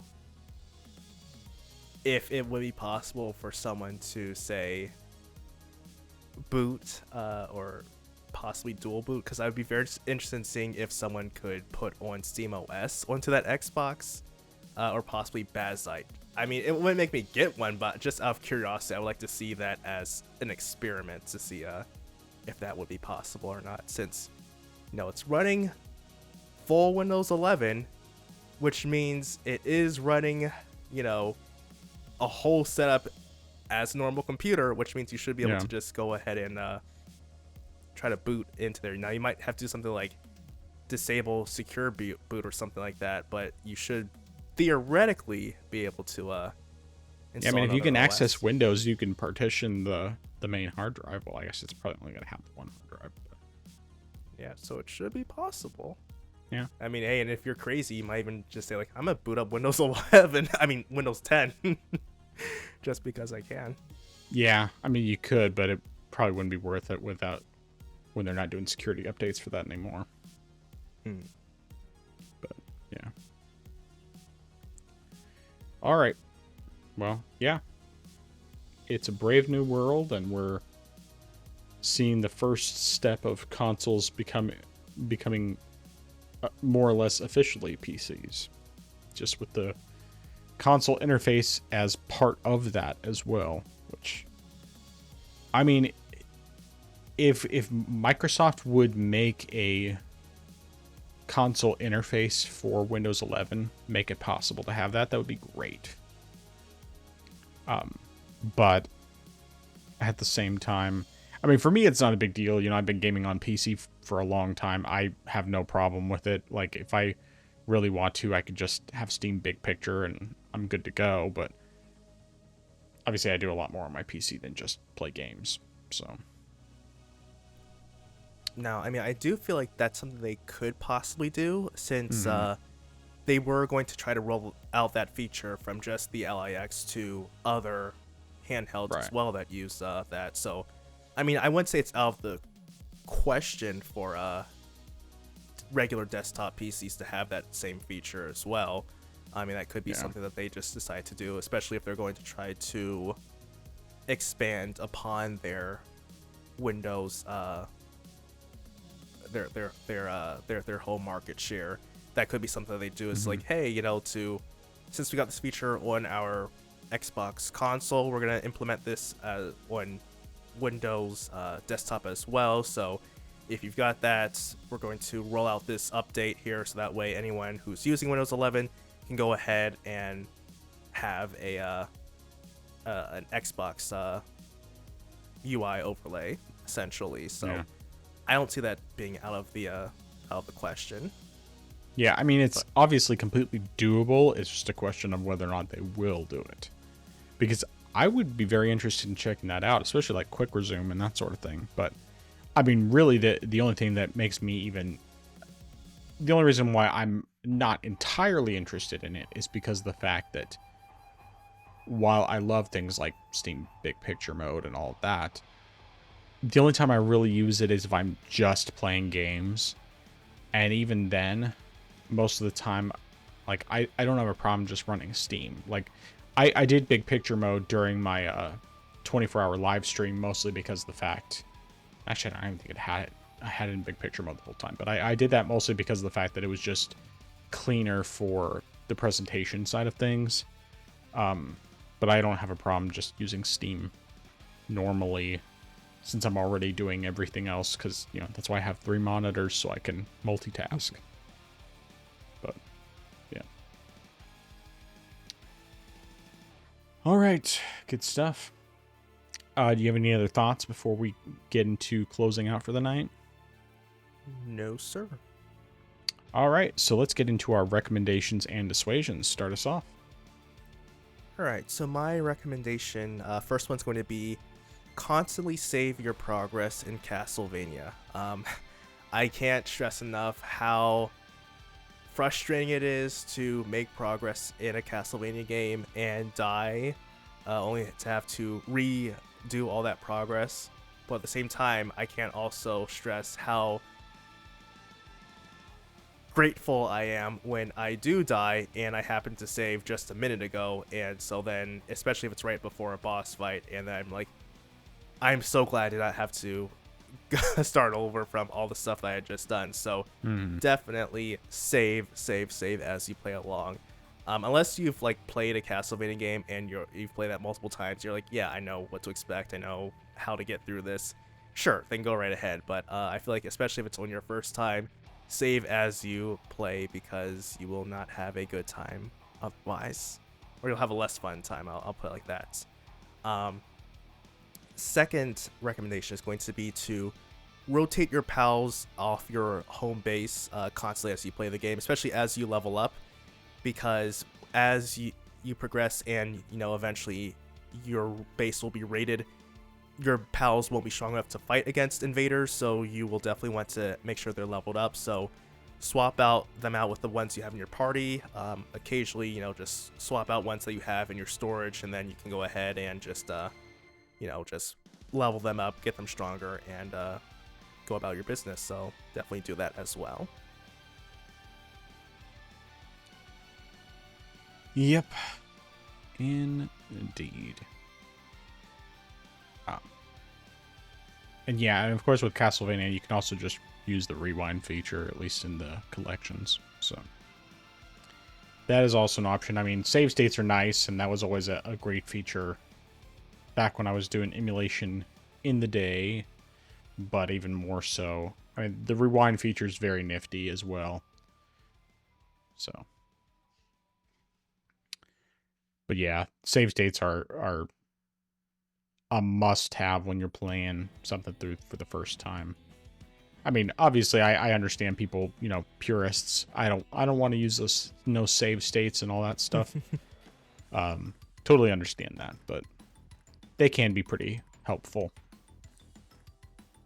And if I didn't have the option, I would just, deal with it, because most games don't have that when you're not emulating. So, yeah. All right. My recommendations. First of all, I am going to recommend Another Crab's Treasure. It is a fantastic game. It's a lot of fun. And the great thing is that while it does get difficult, if you really don't want to deal with the difficulty, or you just you need some help, you can turn on the assist mode that basically it gives you a gun for your shell. You could just shoot enemies. I halfway want to try it out just because it would be funny. But I also don't want to make it way too easy to get through bosses, because it's like, what's fun in that? I mean, it would be very funny, but it wouldn't be as much fun as actually conquering the boss properly. So it is an option, though, for people who want to check it out and just get tired after a while of dying repeatedly and they don't want to get good.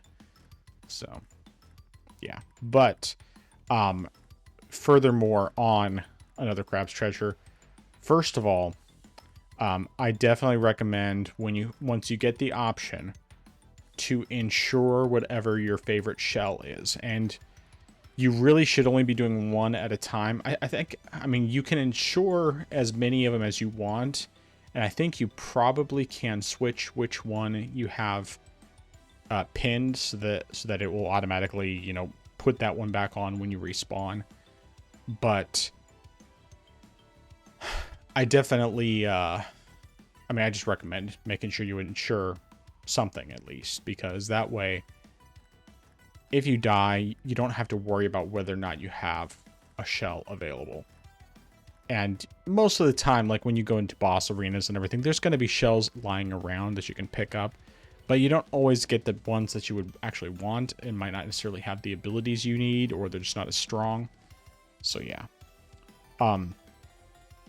This is something else that's kind of like it's something that I realized very recently, and I'm embarrassed that it took me as long as it did to realize. So parrying in Another Crab's Treasure is different from regular parrying, because regular parrying, it is you tap the button right as they're attacking, or a little before, so on and so forth. Timing's different depending on the game. In Another Crab's Treasure, it's actually you block and then you release it right as they're about to hit you. I have not figured out the timing for that yet, because that is very different from the way my brain works when it comes to parrying, because I'm just so used to how parrying always works in every other game. But that is the mechanic, and it took me, I didn't realize that, and then it's like I was looking at it just brought up one of the tips on screen, and it's like, oh, you release the block button just before they attack to parry. It's like, oh, so no wonder I've been having such mixed results. But the problem is that my brain is so used to the other way of parrying that it's going to take a while for me to get used to that alternate way of doing things and to learn that kind of timing. So it'll be interesting from that standpoint. I mean, technically, you probably could still parry more or less the same way. It's just a matter of getting the timing right. But yeah, I don't know.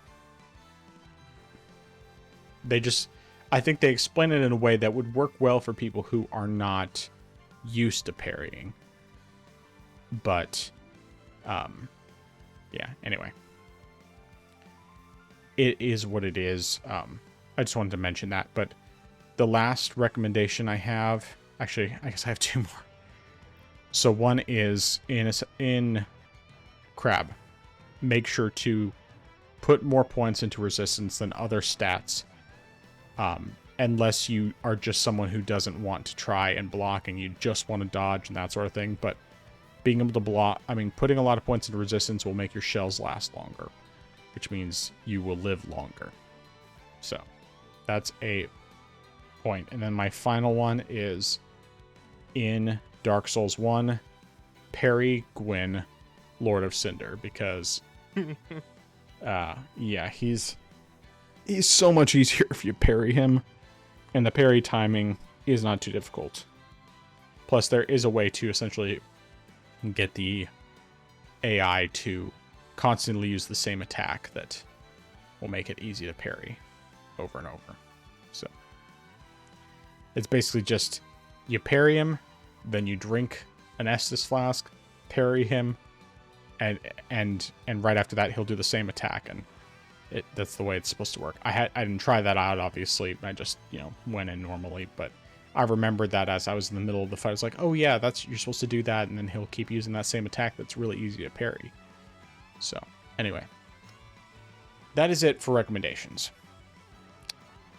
Good list there. All right, dissuasions.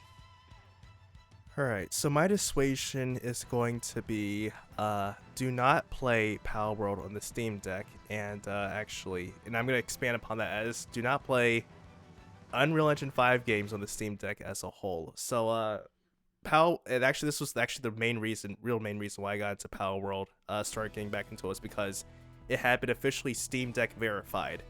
When I booted it up, the performance was similar to what I had before, and possibly even worse than that. So the game could get up to 40 FPS, which is roughly around where it had been before, but it could also drop into 20.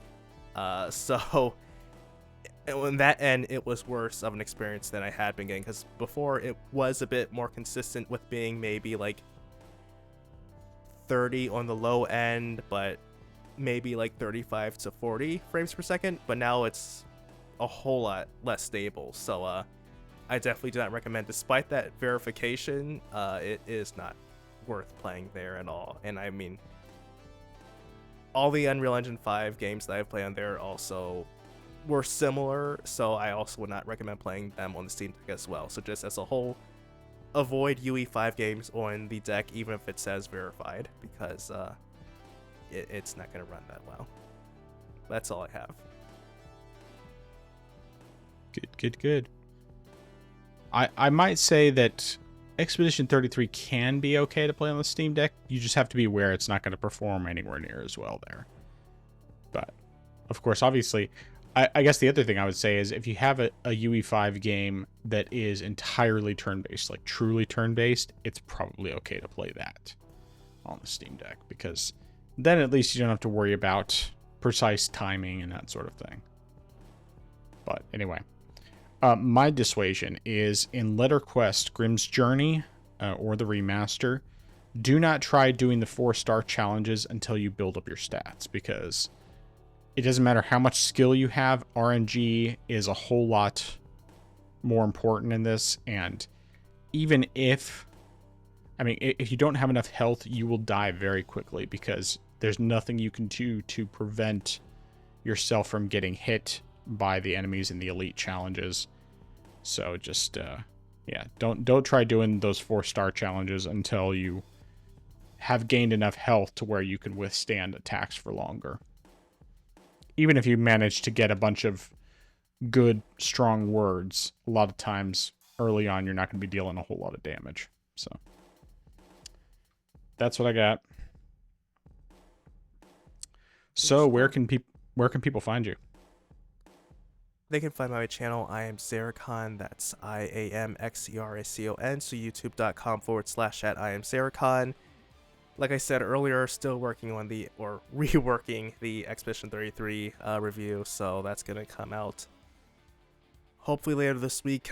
Well, I'll have to see, because I'll be away on a men's retreat later this week, so I don't know when I'll be able to work on it. So I'm gonna try to get it done before I leave, but we'll just have to see how that goes there. I also have my other channel, Justin's Bible Blog. That's at Justin's Bible Blog. I put out a video, I think, today, or if not yesterday. That was just talking about 1 John 1:5-10, and just about evaluating ourselves in our walk and how we're doing in our lives. But yeah, that's everything that I have. All right, good stuff. What was I going to say about about your... I don't remember. I've already forgotten. I had a comment on your... Oh, that's right. I was going to ask you, when is your retreat? What days? Oh, it's Friday through Saturday. Okay, gotcha. Okay, cool. All right. Well, you can find me on my YouTube gaming channel at the Frozen Gamer 87. I just did my 24-hour charity stream to raise money for the Stack Up charity. Even though we met the goal of $500 raised, you still have the ability to donate. There's no limit. You can still go above that amount if you have anything to donate, if you'd like to donate. Similarly, you could still donate to my Extra Life campaign. Both of those go until the end of this year, so I did 24-hour streams for both this year, as with previous years. And if you are really bored and just want to watch a guy play video games badly, you can hop on and check that out. Listen to random movie quotes playing throughout, triggered by voice commands. Otherwise, there's also the YouTube channel for the podcast, which is on YouTube. It's at the Orange Box Podcast. On Rumble, it's not a custom URL, but you can find the Orange Box Podcast on Rumble as well. The video version goes live every Friday at 7 a.m. Central Time, barring any technical issues. The audio-only version goes live on all major audio podcast platforms, including Apple Podcasts, YouTube Music, Spotify, Deezer, iHeartRadio, Amazon Music, and others that I can't remember off the top of my head. And that goes live at 12 a.m. Central Time every Friday, once again, barring any technical issues. Then I also have a YouTube cooking channel, Not Authentic But Delicious. That's YouTube at NABD Cooking.